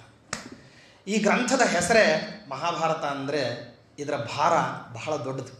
ಮಹತ್ವಾತ್ ಭಾರವತ್ವಾಚ್ಚ ಮಹಾಭಾರತ ಮುಚ್ಚತೆ. ಗ್ರಂಥದ ಸಂಖ್ಯೆಯಿಂದ ಮಾತ್ರ ಭಾರ ಅಲ್ಲ ಇದು. ಅಂದರೆ ಗ್ರಂಥ ಬಹಳ ತೂಕದ್ದಿದೆ. 1,00,000 ಶ್ಲೋಕಾತ್ಮಕವಾಗಿರತಕ್ಕಂತಹ ಗ್ರಂಥ ಬಹಳ ವಿಸ್ತಾರವಾದದ್ದು ಅನ್ನೋ ಕಾರಣಕ್ಕೆ ಮಾತ್ರ ಭಾರ ಅಲ್ಲ. ಪರಮಾತ್ಮನ ಮಹಿಮಾ ಅಂತನ್ನೋದು ಏನಾಗಿದೆ ಇದರಲ್ಲಿ ಭಾರಾಯಮಾನವಾಗಿ ಇದೆ. ಸುಮಧ್ವಿಜಯಕಾರರು ಹೇಳೋ ಹಾಗೆ ಸ್ಯಾತ್ತಥಮಪಿ ಸಂಭವಿತಾರ್ಥಸ್ತ್ಯರ್ಥತಾಂ ಶ್ರುತಿಷು ವಿತ್ತದಶಾರ್ಥಂ ಭಾರತಂ ನನು ಶತಾರ್ಥಮಪಿ ಸ್ಯಾತ್ ವೈಷ್ಣವಂ ಪರಸಹಸ್ರತಯಂ ಹಿ. ಮಹಾಭಾರತವನ್ನೇ ಅತ್ಯಂತ ಸಂಕ್ಷಿಪ್ತ ವಿಸ್ತಾರ ರೂಪದಿಂದ 3 ಕ್ರಮದಲ್ಲಿ ಗುರುತಿಸಿದ್ದಾರೆ. ಒಂದು ವಿಷ್ಣು ಸಹಸ್ರನಾಮ, ಇನ್ನೊಂದು ಗೀತಾ, ಮತ್ತೊಂದು ಸಮಗ್ರ ವಿಸ್ತೃತವಾದಂತಹ ಭಾರತ ಗ್ರಂಥ. ವಿಸ್ತೃತವಾಗಿರತಕ್ಕಂತಹ ಭಾರತದ ಗ್ರಂಥದ ಇನ್ನೂ ವಿಸ್ತಾರ ಅನಂತ ವೇದವಾಗ್ರಾಶಿಗಳು. ವೇದವಾಗ್ರಾಶಿಗಳಲ್ಲಿ ಅನುಕ್ತವಾಗಿರತಕ್ಕಂತಹ ಭಗವನ್ ಮಹಿಮಾವನ್ನು ಏನು ಮಾಡ್ತೀವಿ ಅಂತಂದರೆ ಮಹಾಭಾರತದಲ್ಲಿ ಹೇಳ್ತೀವಿ ಅಂತ ಗುರುಸಾರ್ವಭೌಮರು ಹೇಳ್ತಾರೆ. ಅನಂತ ವೇದೋಕ್ತ ತದನುಕ್ತ ಭಾರತೋಕ್ತ ಅಂತ ಹೇಳ್ತಾರೆ. ಮಹಾಭಾರತದಲ್ಲಿ ಅಷ್ಟು ಪರಮಾತ್ಮನ ಮಹಿಮಾ ಅಂತ ಅನ್ನೋದು ಹೇಳಿದ್ದಾರೆ. ಯಾಕೆಂದರೆ ಇಡೀ ಮಹಾಭಾರತದಲ್ಲಿ ನೋಡಬೇಕಾಗಿರ್ತಕ್ಕಂಥದ್ದು ನೀವು 2 ಅಂಶ. ಇಷ್ಟು ದೊಡ್ಡ ಗ್ರಂಥ ಆಚಾರ್ಯ ಹೇಳ್ತಾ ಹೊಂಟ್ರಿ ಅಂತಂದರೆ ತಿಂಗಳಗಟ್ಟಲೆ ಅಲ್ಲ, ವರ್ಷಾನುಗಟ್ಟಲೆ ಕೇಳಬೇಕಾಗಿರುವಂಥ ಉಪನ್ಯಾಸ. ವಯಸ್ಸಾಗೋಗ್ಬಿಡದೆ ಯಾವುದನ್ನು ತಲೆಯಲ್ಲಿ ಇಟ್ಕೋಬೇಕು. ಪರಂಧಾಮಕ್ಕೆ ಹೋಗೋ ವಯಸ್ಸಿನಲ್ಲಿ ನೀವೇನಂತಿದ್ದೀರಿ, ಪರಮಪುರುಷನ ಧ್ಯಾನವನ್ನು ನೀವು ಮಾಡ್ರಿ ಅಂತ ಹೇಳಲಿಕ್ಕೆ ಹೊಂಟ್ರಿ. ಹೆಂಗ್ರಿ ಸಾಧ್ಯ? ನಮಗೆ ವಯಸ್ಸಾಗೋಗ್ಬಿಡಿದೆ, ತಲೆಯಲ್ಲಿರಬೇಕಲ್ಲ. ಅದಕ್ಕೂ ಹೇಳ್ತಾರೆ ಶ್ರೀಮದಾಚಾರ್ಯ, 2 ಸರಿಯಾಗಿ ಗಟ್ಟಿಯಾಗಿ ಮನಸ್ಸಿನಲ್ಲಿ ಇಟ್ಕೊಳ್ರಿ. 1,00,000 ಶ್ಲೋಕದ ಗ್ರಂಥ ಇರ್ಬೋದು, ಅಷ್ಟನ್ನು ನಿಮ್ಗೆ ತಲೆಯಲ್ಲಿ ಇಟ್ಕೊಳ್ಳಿಕ್ಕೆ ನಿಮ್ಗೆ ಅವಶ್ಯಕತೆ ಇದ್ರೂ ಕೂಡ ನಿಮಗೆ ಯೋಗ್ಯತಾ ಇಲ್ಲದೆ ಇದ್ದಿದ್ದರಿಂದ ಈ 2 ಸರಿಯಾಗಿ ನೀವು ಮನಃಪೂರ್ವಕವಾಗಿ ನಿಲ್ಲಿಸಿಕೊಳ್ಳ್ರಿ. ಯಾವುದು? ವಾಸುದೇವಸ್ಯ ಮಹಿಮಾ ಭೀಮಸ್ಯ ಚ ಪರಾಕ್ರಮ. ಪರಮಾತ್ಮನ ಮಹಿಮಾ ಮತ್ತು ಭೀಮಸೇನ ದೇವರ ಪರಾಕ್ರಮ ಇಡೀ ಸಮಗ್ರ ಮಹಾಭಾರತದಲ್ಲಿ ನೋಡಬೇಕಾದದ್ದು 2 ಅಂಶ. ಈ 2 ಪ್ರಧಾನವಾದಂತಹ ಅಂಶಗಳನ್ನು ನೀವು ಮನಃಪೂರ್ವಕವಾಗಿ ತುಂಬಿಕೊಂಡ್ಬಿಟ್ರಿ ಅಂತಂದಾದರೆ ಆವಾಗ ಸಮಗ್ರ ಭಾರತ ಅಂತನ್ನೋದು ನಿಮ್ಮ ಹೃನ್ಮಂದಿರವನ್ನು ಪ್ರವೇಶ ಮಾಡಿದ ಹಾಗೆ. ಯಾಕೆ ಇದನ್ನು ಮಾಡಬೇಕು ಅಂತಂದರೆ ಅಂತಾರೆ, ಕೋಹ್ಯನ್ಯ ಪುಂಡರೀಕಾಕ್ಷಾನ್ ಮಹಾಭಾರತ ಕೃದ್ಭವೇ. ಮಹಾಭಾರತವನ್ನು ಮಾಡಲಿಕ್ಕೆ ಬೇರೆಯವ್ರಿಗೆ ಯಾರಿಗೂ ಚೈತನ್ಯ ಇಲ್ಲಂತೆ. ಅಂಥ ಗ್ರಂಥ ಇದು. ಒಂದು ಗ್ರಂಥಕ್ಕೆ ಒಂದು ದೃಷ್ಟಿಕೋನ ಅಂತನ್ನೋದು ಮಾನವ ಪರಿಧಿಗೆ ನಿಲುಕತಕ್ಕಂತಹ ವಿಚಾರ. ಒಂದು ಗ್ರಂಥವನ್ನು ಒಂದು ಉದ್ದೇಶದಿಂದ ಯಾರಾದರೂ ಬರೀತಾರೆ, ಬೇಡ 2-3 ಉದ್ದೇಶಗಳನ್ನು.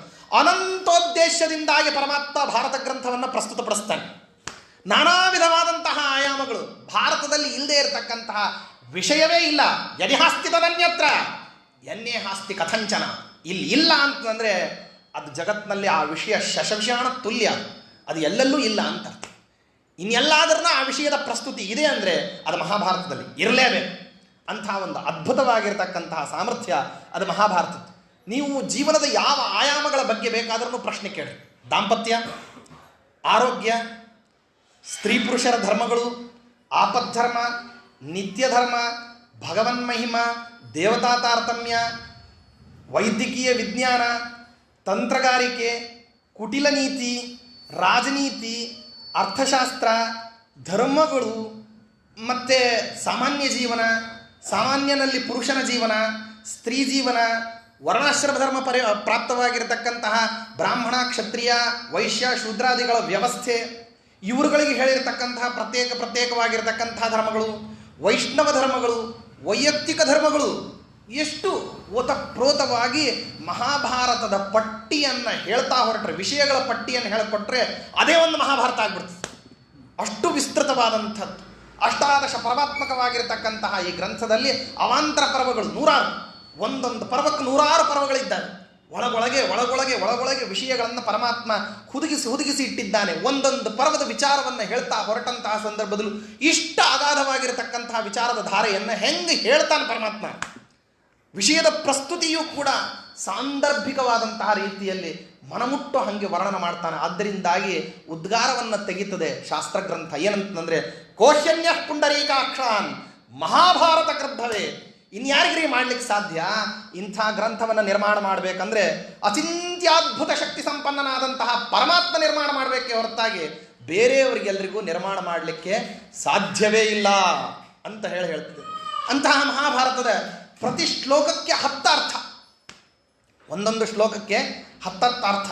ವೇದದ ಪ್ರತಿ ವಾಕ್ಯಗಳಿಗೆ 3 ಅರ್ಥಗಳು. ಪರಮ ಮುಖ್ಯ ವೃತ್ತಿಯಿಂದ 1 ಅರ್ಥ, ಮುಖ್ಯ ವೃತ್ತಿಯಿಂದ 2ನೇ ಅರ್ಥ, ಗೌಣ ಮುಖ್ಯ ವೃತ್ತಿಯಿಂದ 3ನೇ ಅರ್ಥ ಅಂತ ಹೇಳಿ ಭಾರತದ ಪ್ರತಿ ಶ್ಲೋಕಗಳಿಗೆ ಒಂದೊಂದು ಶ್ಲೋಕಕ್ಕೂ 10 ಅರ್ಥ.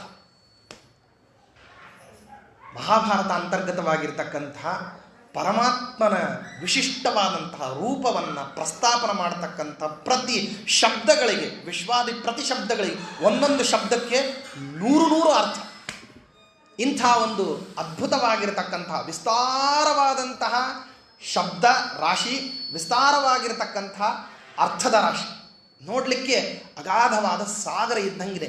ಕಣ್ಣು ಹಾಯಿಸಿ ನೋಡಿದಷ್ಟು ಕೂಡ ಉದ್ದಕ್ಕೂ ಅತಿ ವಿಚಿತ್ರವಾಗಿರತಕ್ಕಂತಹ ಕೌತುಕ, ಹಾಸ್ಯ, ಶೃಂಗಾರ, ವೀರ, ಕರುಣ, ಅದ್ಭುತ, ರೌದ್ರ, ಭೀಭತ್ಸ, ಭಯಾನಕ, ಶಾಂತ, ಎಲ್ಲ ವಿಧವಾಗಿರತಕ್ಕಂತಹ ನವರಸಭರಿತವಾಗಿರತಕ್ಕಂತಹ ಅತ್ಯದ್ಭುತವಾದಂತಹ ಕಾವ್ಯ ಈ ಮಹಾಭಾರತ ಕಾವ್ಯ. ಇದು ಇತಿಹಾಸ ಗ್ರಂಥ, ಇದು ಕಾವ್ಯ ಗ್ರಂಥ, ಇದು ಶಾಸ್ತ್ರ ಕಾವ್ಯ, ಕಾವ್ಯ ಶಾಸ್ತ್ರ.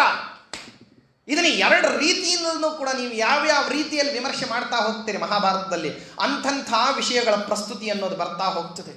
ಇದನ್ನು ಕೇಳ್ತಾ ಹೋದಂಗೆ ಹೇಳ್ತಾರೆ, ಒಂದು ಕಡೆಗೆ ಏನಾಗ್ತಾ ಹೋಗ್ತಾನೆ ಅಂದರೆ ವ್ಯಕ್ತಿ ತನ್ನ ಜೀವನದಲ್ಲಿ ಅತ್ಯದ್ಭುತವಾದ ಬದಲಾವಣೆಯನ್ನು ತಂದುಕೊಂತಾನಂತೆ. ಮಹಾಭಾರತ ಗ್ರಂಥವನ್ನು ಬೆಂಗಳೂರು ನಗರದಲ್ಲಿ ಇದಂ-ಪ್ರಥಮತಃ ಪಾಠ ಪ್ರವಚನವನ್ನು ಮಾಡಿರ್ತಕ್ಕಂತಹ ಮಹನೀಯರು ನಮಗೆ ಪಾಠ ಹೇಳಿಕೊಟ್ಟಿರ್ತಕ್ಕಂತಹ ಮಹಾನುಭಾವರು. ಅವರು ಮಹಾಭಾರತವನ್ನು ಹೇಳ್ತೀವಿ ಅಂತ ಹೇಳಿ ಜಯನಗರದಲ್ಲಿ ಮತ್ತು ಕುಂದಾಪುರ ಮಠದಲ್ಲಿ ಆರಂಭ ಮಾಡಿರ್ತಕ್ಕಂತಹ ಸಂದರ್ಭದಲ್ಲಿ ನಮ್ಮ ಗುರುಗಳು, ಪರಮಗುರುಗಳು, ಆವಾಗೆಲ್ಲ ಬೆಂಗಳೂರು ನಗರದಲ್ಲಿ ಹೆಂಗಿತ್ತು ಅಂತಂದರೆ ಶಲ್ಯ ಹೊತ್ಕೊಂಡು ಹೊರಗೆ ಬರೋದು ಅಂತನ್ನೋದು ಅಪಮಾನ ದ್ಯೋತಕ ಅಂತನ್ನೋಷ್ಟರ ಮಟ್ಟಿಗೆ ಎಲ್ಲರೂ ಮನೆಯೊಳಗಿರ್ತಿದ್ರು ಅವಾಗ. ಇವಾಗೆಲ್ಲ ನೀವೇನು ಪ್ರೊಸೆಷನ್ನಿಗೆ ಬಂದ್ರಿ, ಈ ದಿನಗಳನ್ನು ಅವರು ಅವತ್ತಿನ ದಿವಸ ಬರಲಿ ಅಂತ ಆಶಿಸ್ತಿದ್ರು, ಯಾರೂ ಬರ್ತಿರ್ಲಿಲ್ಲ. ಅಂಥ ನಾಸ್ತಿಕತೆಯ ಪರಮಾಗರವಾಗಿರತಕ್ಕಂತಹ ಬೆಂಗಳೂರು ನಗರದಲ್ಲಿ ಮಹಾಭಾರತದ ಪಾಠ ಪ್ರವಚನ ಅಂತನ್ನೋದು ಆರಂಭ ಆಗಿ ಮುಕ್ತಾಯದ ಹಂತದಲ್ಲಿ ಆನೆ ಮೇಲೆ ಅಂಬಾರಿ ಹಾಕಿ ಮೆರವಣಿಗೆ ಮಾಡಿದ್ರು. ಅವಾಗ ಯಾರು ಸಾಮಾನ್ಯರಿಗೇನೆ ಏನಿತ್ತು ಅಂತಂದರೆ, ನಗರದ ಪೊಲೀಸರುಗಳು ಏನಂತಿದ್ರು ಅಂದರೆ, ಇವರು ಪುರಾಣ ಮುಗಿಸೋದೇ ಪ್ರತಿನಿತ್ಯ 8:30 ಮೇಲೆ ಚೈನ್ ಸ್ನ್ಯಾಚರ್ಸ್ ಎಲ್ಲ ಬಂದುಬಿಡ್ತಾರೆ, ಆದ್ದರಿಂದಾಗಿ ಈ ಪುರಾಣ ಮುಗಿದವರೆಲ್ಲರೂ ಅವರವರ ದಾರಿ ಸೇರ್ಕೊಳ್ಳೋ ತನಕ ಪೊಲೀಸರು ಕಾಯಬೇಕು. ಅಂತಹ ಪರಿಸ್ಥಿತಿ. ಒಬ್ಬರಿಬ್ಬರದಾದ್ರೆ ವಾಸಿ, 100 ಜನ ದಿನನಿತ್ಯ ಈ ಗ್ರಂಥ ಆರಂಭ ಆಗೋದಕ್ಕೆ ಜನ ಕುತೂಹಲದಿಂದ ಕಾಯ್ತಾ ಇರಬೇಕು. ಅಂಥ ಒಂದು ಪಾಠ ಪ್ರವಚನವನ್ನು ನಡೆಸಿರ್ತಕ್ಕಂಥ ಮಹಾನುಭಾವರು. ಇದಕ್ಕಿರತಕ್ಕಂಥ ಒತ್ತು ಆ ಮಟ್ಟದ್ದು. ಅಂದರೆ ಜೀವನದಲ್ಲಿ ಒಂದು ರೆವಲ್ಯೂಷನ್ ಕ್ರಿಯೇಟ್ ಮಾಡ್ತಕ್ಕಂತಹ ಅದ್ಭುತವಾದಂತಹ ಗ್ರಂಥದ ಪಾಠ ಪ್ರವಚನ ಅಂದರೆ ಅದು ಮಹಾಭಾರತ ಗ್ರಂಥದ ಪಾಠ ಪ್ರವಚನ. ಆಗಿನಿಂದ ಇಲ್ಲಿ ಏನಾಯಿತು ಅಂದರೆ ಅಲ್ಲಲ್ಲಿ ಬೇರೆ ಬೇರೆ ಕಡೆ ಮಾಧ್ವ ಸಂಘಗಳು ಅದರ ನಿಮಿತ್ತವಾಗಿ ಹುಟ್ಕೊಂಡು, ಅಲ್ಲಿ ಮಾತ್ರ ಪಾಠ ಪ್ರವಚನ ನಡೆದ್ರೆ ಹೆಂಗೆ, ನಮ್ಮಲ್ಲಿನೂ ನಡೀಲಿ. ನಾವು ಸಿಟಿಯಿಂದ ದೂರ ಇದ್ದರೆ ಹೆಂಗೆ, ನಮ್ಮಲ್ಲಿಯೂ ಇದು ಬರಬೇಕು. ಯಾಕೆ ಅಂದರೆ ದೇವರನ್ನು ಪೂಜಿಸ್ತಕ್ಕಂಥ ಪ್ರತಿಯೋರ್ವ ಅಧಿಕಾರಿ ತನ್ನ ದೇವರ ಪೆಟ್ಟಿಗೆಯನ್ನು ಬೇರೆದನ್ನೇ ಇಟ್ಕೊಂಡಿರ್ತಾರೆ. ಮಂದಿರಕ್ಕೆ ಹೋಗಿ ಕೈ ಮುಗಿಯೋದು ಬೇರೆ, ನಾವು ಮಾಧ್ವರೆಲ್ಲ.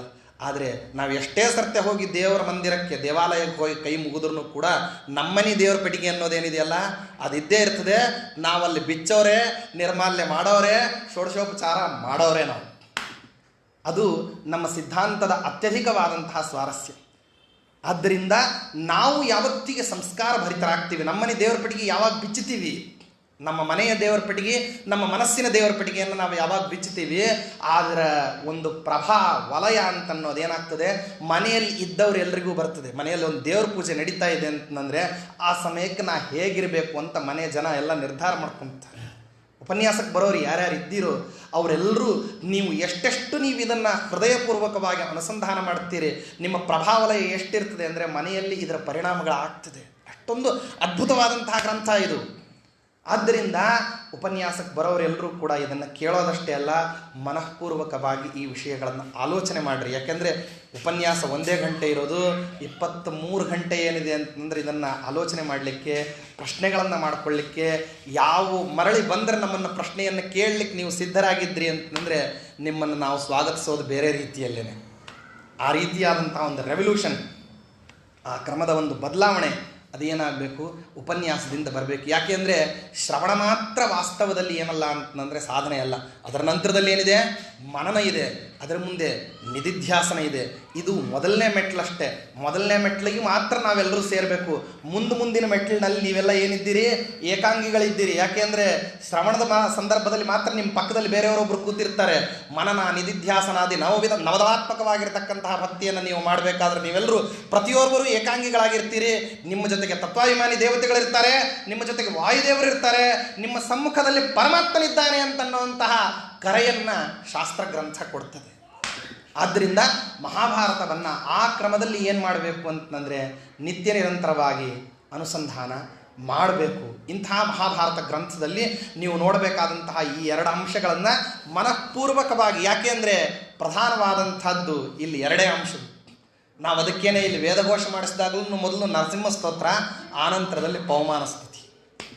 ಹರಿ ಸರ್ವೋತ್ತಮತ್ವ ಎಷ್ಟು ಪ್ರಧಾನವಾದದ್ದು ನಮಗೆ, ಅಷ್ಟೇನೆ ವಾಯುದೇವರ ಜೀವೋತ್ತಮತ್ವವು ನಾವು ಹೃದಯಪೂರ್ವಕವಾಗಿ ಅದನ್ನು ಕಂಡುಕೋಬೇಕು. ಯಾಕೆಂದರೆ ನಾವು ನಿತ್ಯ ಜೀವನದಲ್ಲಿ ನಾವು ಹೋಗಬೇಕಾಗಿರ್ತಕ್ಕಂಥ ಮೋಕ್ಷವನ್ನು ತಲುಪಬೇಕಾದದ್ದು ವಾಯುದೇವರ ಅನುಗ್ರಹದ ದ್ವಾರಾನೇ. ಅದಕ್ಕೇನೆ ರಾಯರು ತಮ್ಮ ಪ್ರಾತಃ ಸಂಕಲ್ಪ ಗದ್ಯದಲ್ಲಿ ವಾಯುದೇವರ ಮೂಲಕವಾಗಿಯೇ ಏನು ಮಾಡಿದ್ದಾರೆ ಅಂದರೆ ಪರಮಾತ್ಮನನ್ನು ಸ್ತೋತ್ರ ಮಾಡಿದ್ದಾರೆ. ಆದ್ದರಿಂದ ವಿಷ್ಣುರ್ಹಿ ಮೋಕ್ಷದಾತೇತಿ ವಾಯುಶ್ಚ ತದನುಜ್ಞೇಯ ಮೋಕ್ಷೋ ಜ್ಞಾನಂಚ ಕ್ರಮಶಃ ಮುಕ್ತಿಗೋ ಭೋಗ ಏವಚ ಅಂತ ಹೇಳಿ ವಾಯುದೇವರ ಮಹಿಮಾವನ್ನು ಓತಪ್ರೋತವಾಗಿ ಶಾಸ್ತ್ರಗ್ರಂಥಗಳಲ್ಲಿ ವರ್ಣನ ಮಾಡ್ತಾರೆ. ಅದಕ್ಕೋಸ್ಕರ ಈ ಭಾರತ ಗ್ರಂಥದಲ್ಲಿ ನಿತ್ಯದಲ್ಲಿಯೂ ಅನುಸಂಧಾನ ಮಾಡಬೇಕಾಗಿರ್ತಕ್ಕಂಥ ಈ 2 ವಿಚಾರಗಳೇನಿದ್ದಾವೆ, ಈ 2 ವಿಚಾರಗಳನ್ನು ಆಧರಿಸಿಯೇ ಇಡೀ ಸಮಗ್ರ ಗ್ರಂಥ ಹೊರಟಿರುತ್ತೆ. ಆ ಮಹಾಭಾರತ ಗ್ರಂಥವನ್ನು ಕೇಳಬೇಕಂತ ಸೂಕ್ತವಾದ ಸಮಯ ಯಾವುದು ಅಂತ ಅಂತಾರೆ, ಮಳೆ ಬರೋಕ್ಕಿಂತ ಮುಂಚೆ ಕೇಳಬೇಕಂತ ಮಹಾಭಾರತ ಗ್ರಂಥ. ಪ್ರತಿ ಸರ್ತೆ ಹೇಳ್ತಾರೆ ಮಹಾಭಾರತ ಯಾವಾಗ ಆರಂಭ ಮಾಡಬೇಕು. ಮಹಾಭಾರತ ಆರಂಭ ಮಾಡಲಿಕ್ಕೆ ಸೂಕ್ತವಾದ ಸಮಯ ಯಾವುದು ಅಂದರೆ ಮಳೆಗಾಲ ಬರಬೇಕು, ಮಳೆ ಬರ್ತದೆ ಅಂತನ್ನೋ ನಿರೀಕ್ಷೆ ಇರಬೇಕಾದ್ರೆ ಕೇಳಬೇಕಂತ. ಯಾಕೆಂದರೆ ವಿರಾಟ್ ಪರ್ವ ಕೇಳೋದ್ರಿಂದ ಮಳೆ ಬರ್ತದೆ ಅಂತಲೇ. ಭಾರತ ಗ್ರಂಥವನ್ನು ಕೇಳಬೇಕಾದದ್ದು ಹೆಂಗೆ ಅಂತಂದರೆ ಎಲ್ಲ ಗ್ರಂಥಗಳನ್ನ ಆದಿಮ ಪ್ರವೃತ್ತಿ ಕೇಳ್ತಾ ಹೋದರೆ ಇಲ್ಲಿ ಮಾತ್ರ ವ್ಯತ್ಯಾಸ ಏನಂತಂದರೆ ಇಲ್ಲಿ ವಿರಾಟ್ ಪರ್ವದಿಂದ ಕೇಳಲಿಕ್ಕೆ ಆರಂಭ. ಸಾಮಾನ್ಯವಾಗಿ ಎಲ್ಲ ಗ್ರಂಥವನ್ನು ಏನು ಮಾಡ್ತೀವಿ, ಮೊದಲನೇದ್ದು ಆದಿಪರ್ವ, ಆನಂತರದಲ್ಲಿ ಸಭಾಪರ್ವ, ಆಮೇಲೆ ವನಪರ್ವ ಆದಮೇಲೆ ವಿರಾಟ್ ಪರ್ವ, ಆಮೇಲೆ ಉದ್ಯೋಗ ಪರ್ವ ಅಂತ ಹಿಂಗೆ ಕ್ರಮೇಣ ಇದೆ. ಅದರಲ್ಲಿ ಆದಿಪರ್ವದಿಂದ ಕಥಾ ಅಂತ ಅನ್ನೋದನ್ನು ಮಹಾಭಾರತ ಹೆಂಗೆ ಪ್ರಸ್ತಾಪ ಆಯಿತು, ಪ್ರಸ್ತುತವಾದಂತಹ ಗ್ರಂಥಕ್ಕೆ ಪರಮಾತ್ಮ ಹೆಂಗೆ ಕರ್ತರು ಅಂತನ್ನುವಂತಹ ವಿಷಯವನ್ನು ಏನು ಮಾಡೋದಿಲ್ಲ, ಶಾಸ್ತ್ರ ಹೇಳೋದಿಲ್ಲ. ಇಲ್ಲಿ ಹೆಂಗೆ ಹೇಳ್ತದೆ ಅಂದರೆ ವಿರಾಟ್ ಪರ್ವದಿಂದ ಆರಂಭ ಮಾಡ್ರಿ ಅಂತ ಹೇಳ್ತದೆ. ವಿರಾಟ್ ಪರ್ವದಿಂದಾಗಿ ಹೇಳ್ತಾರೆ. ಯಾಕೆಂದರೆ ಕಷ್ಟ ಕ್ಲೇಶಗಳಿಂದ ಯುಕ್ತವಾಗಿರತಕ್ಕಂತಹ ಸಾಂಸಾರಿಕ ಪ್ರಪಂಚದಲ್ಲಿ ನಾವೇನು ಅಂದ್ಕೊಂಡಿರ್ತೀವಿ ಅಂದ್ರೆ ನಮಗೆ ಬಂದಿರೋ ಕಷ್ಟನೇ ಭಾಳ ದೊಡ್ಡ ಕಷ್ಟ ಅಂತ ಅಂದ್ಕೊಂಡಿರ್ತಾರೆ. ಪರಮಾತ್ಮ ಅದನ್ನೇನು ಮಾಡ್ತಾನೆ ಅಂದರೆ ಬಹಳ ಕಷ್ಟಪಟ್ಟಿರ್ತಕ್ಕಂತಹ ಜನನೂ ಕೂಡ ಕಷ್ಟಪಡೋ ಕಾಲಕ್ಕೆ ನನ್ನನ್ನು ನಿರಂತರವಾಗಿ ಇಟ್ಕೊಂಡಿದ್ರು ಅಂತ ನೀವು ತಲೆಯಾಗಿ ಇಟ್ಕೊಂಡ್ರೆ ನಿಮ್ಮ ಕಷ್ಟಗಳು ನಿಮಗೆ ಭಾಳ ಚಿಕ್ಕದಾಗಿ ಕಾಣಿಸಿ ನನ್ನನ್ನು ಸ್ಮರಣ ಮಾಡೋದು ನಿಮ್ಮ ಧ್ಯೇಯ, ನಿಮ್ಮ ಜೀವನದ ಸದುದ್ದೇಶ ಅಂತನ್ನೋ ನಿಮಗೆ ಸ್ಪಷ್ಟ ಆಗ್ತದೆ ಅನ್ನಲಿಕ್ಕೇನೆ ವಿರಾಟ್ ಪರ್ವ ಹೇಳಿ. ಇಂಥ ಮಹಾಭಾರತವನ್ನು ಕೇಳಬೇಕು, ಇದನ್ನು ನಿರಂತರವಾಗಿ ಶ್ರವಣ ಮಾಡಬೇಕು ಅಂತನ್ನುವಂತಹ ಅದಮ್ಯವಾಗಿರತಕ್ಕಂಥ ಉತ್ಸಾಹದಿಂದ, ಬಹಳ ಅತ್ಯದ್ಭುತವಾದಂತಹ ಉತ್ಸಾಹದಿಂದ ಪ್ರಸ್ತಾಪನೆಯನ್ನು ಮಾಡತಕ್ಕಂಥವರೆಲ್ಲರೂ ಕೂಡ ವಿರಾಟ್ ಪರ್ವದಲ್ಲಿ ಬರುವಂತಹ ವಿಷಯಗಳನ್ನು ಮೊದಲಿಗೆ ಏನು ಮಾಡಬೇಕು, ಕಂಡುಕೊಳ್ಬೇಕು. ವಿರಾಟ್ ಪರ್ವದಲ್ಲಿ ಬರತಕ್ಕಂಥದ್ದು ಮೊಟ್ಟ ಮೊದಲನೇದಾಗಿ ಪಾಂಡವರು ಹೊರಡತಕ್ಕಂಥದ್ದು, ಹೊರಟು ತಾವು ವನವಾಸದಿಂದ ಅಜ್ಞಾತವಾಸದ ಪ್ರಾರಂಭದ ಕಾಲಾವಧಿ, ಮತ್ತು ತಾವು ವಿರಾಟರಾಜನ ಅರಮನೆಯಲ್ಲಿ ಇರತಕ್ಕಂಥ ಪ್ರಸಂಗ, ಅಲ್ಲಿ ಮತ್ತು ತಮ್ಮ ತಮ್ಮ ವೇಷಗಳ ಪರಾವೃತ್ತಿ, ಆ ವೇಷಗಳ ಪರಾವೃತ್ತಿಯ ನಂತರದಲ್ಲಿ ತಮ್ಮ ನೈಜ ಧರ್ಮಗಳನ್ನು ಚ್ಯುತಿಗೊಳಿಸಿಕೊಳ್ಳದೇನೆ, ಯಾವುದೇ ವಿಧವಾದಂತಹ ತಮ್ಮ ನಿಜ ಧರ್ಮಗಳನ್ನು ಬಿಟ್ಟು ಕೊಡದೇನೆ ತಮ್ಮ ಧರ್ಮಗಳನ್ನೆಲ್ಲವನ್ನು ನಡೆಸ್ಕೊಳ್ತಾ ಅಜ್ಞಾತವಾಸ ಅಂತನ್ನೋದನ್ನು ನಡೆಸಿ ಆನಂತರದಲ್ಲಿ ಪ್ರಕಟರಾಗತಕ್ಕಂಥ ಒಂದು ಅತ್ಯದ್ಭುತವಾದಂಥ ಬಗೆ. ಈ ಕ್ರಮದ ವೃತ್ತಾಂತವನ್ನು ಏನು ಮಾಡ್ತಾರೆ ಅಂತಂದರೆ ಹೇಳ್ತಾರೆ.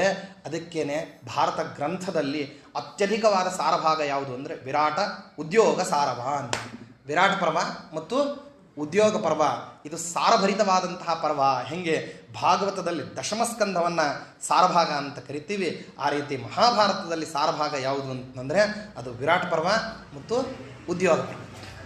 ಇಂಥ ಪರ್ವಗಳಲ್ಲಿ ಬಂದಿರುವಂತಹ ಪ್ರತಿಯೊಂದು ವಿಷಯವೂ ಏನಪ್ಪ ಅಂತಂದರೆ ನಿತ್ಯ ಜೀವನದ ಸಂಪರ್ಕದಲ್ಲಿ ಪರಮಾತ್ಮನ ಸ್ಮರಣೆಯಿಂದ ಚ್ಯುತರಾಗದೇ ಇರುವ ಹಾಗೆ ಪರಮಾತ್ಮನ ಭಕ್ತರ ಆತ್ಯಂತಿಕವಾದಂತಹ ಮಹಿಮಾವನ್ನು ಏನು ಮಾಡ್ತದೆ ಅಂದರೆ ಈ ಗ್ರಂಥ ನಿರೂಪಣೆ ಮಾಡ್ತದೆ.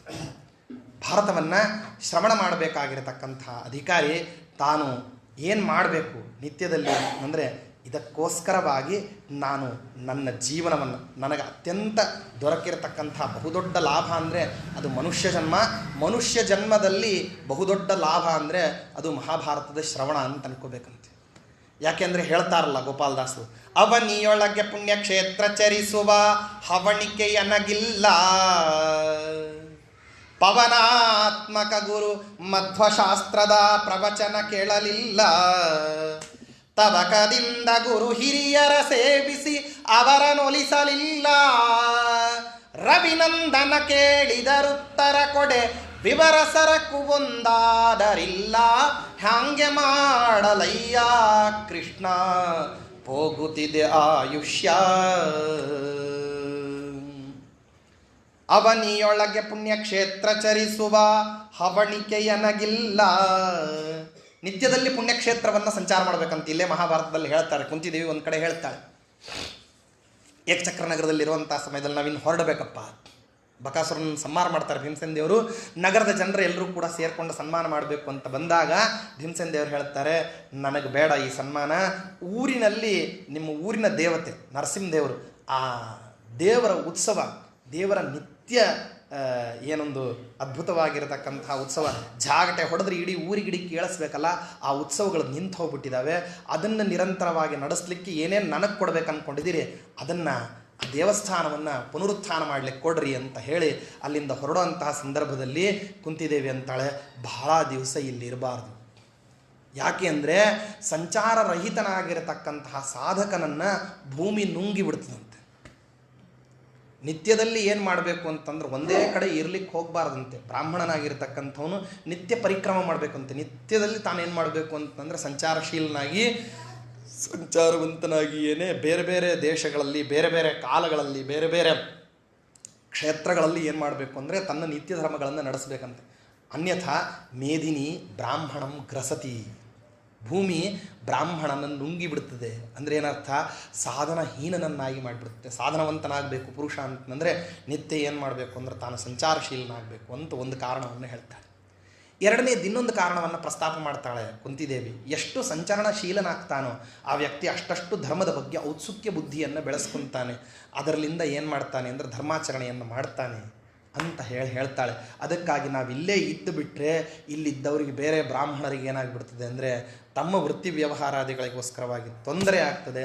ಅದಕ್ಕೋಸ್ಕರ ಆ ವೃತ್ತಿ ವ್ಯವಹಾರಾದಿಗಳಿಗೆ ಬ್ರಾಹ್ಮಣರಿಗೆ ತೊಂದರೆ ಮಾಡದೇ ಇರೋ ಹಂಗೆ ನಾವಿರಬೇಕು ಅಂತ ಹಂಗಿದ್ರೆ ನಾವು ಬ್ರಾಹ್ಮಣ ವೇಷಧಾರಿಗಳು, ನಾವು ಬ್ರಾಹ್ಮಣರಲ್ಲ, ಬ್ರಾಹ್ಮಣ ವೇಷಧಾರಿಗಳು. ಆದ್ದರಿಂದ ನಾವು ಇಲ್ಲಿಂದ ಹೊರಡೋಣ ಅಂತ ಹೇಳಿ ಅಲ್ಲಿಂದ ಮುಂದೆ ಏನು ಮಾಡ್ತಾರೆ, ಏಕಚಕ್ರ ನಗರದಿಂದ ಪ್ರಯಾಗ ಕ್ಷೇತ್ರಕ್ಕೆ ಬಂದು ಗಂಗಾ ಸ್ನಾನಾದಿಗಳನ್ನೆಲ್ಲವನ್ನು ಮಾಡಿಕೊಂಡು ಆನಂತರದಲ್ಲಿ ದ್ರೌಪದಿ ಸ್ವಯಂವರಕ್ಕೆ ಅವರು ಹೊರಡ್ತಾರೆ.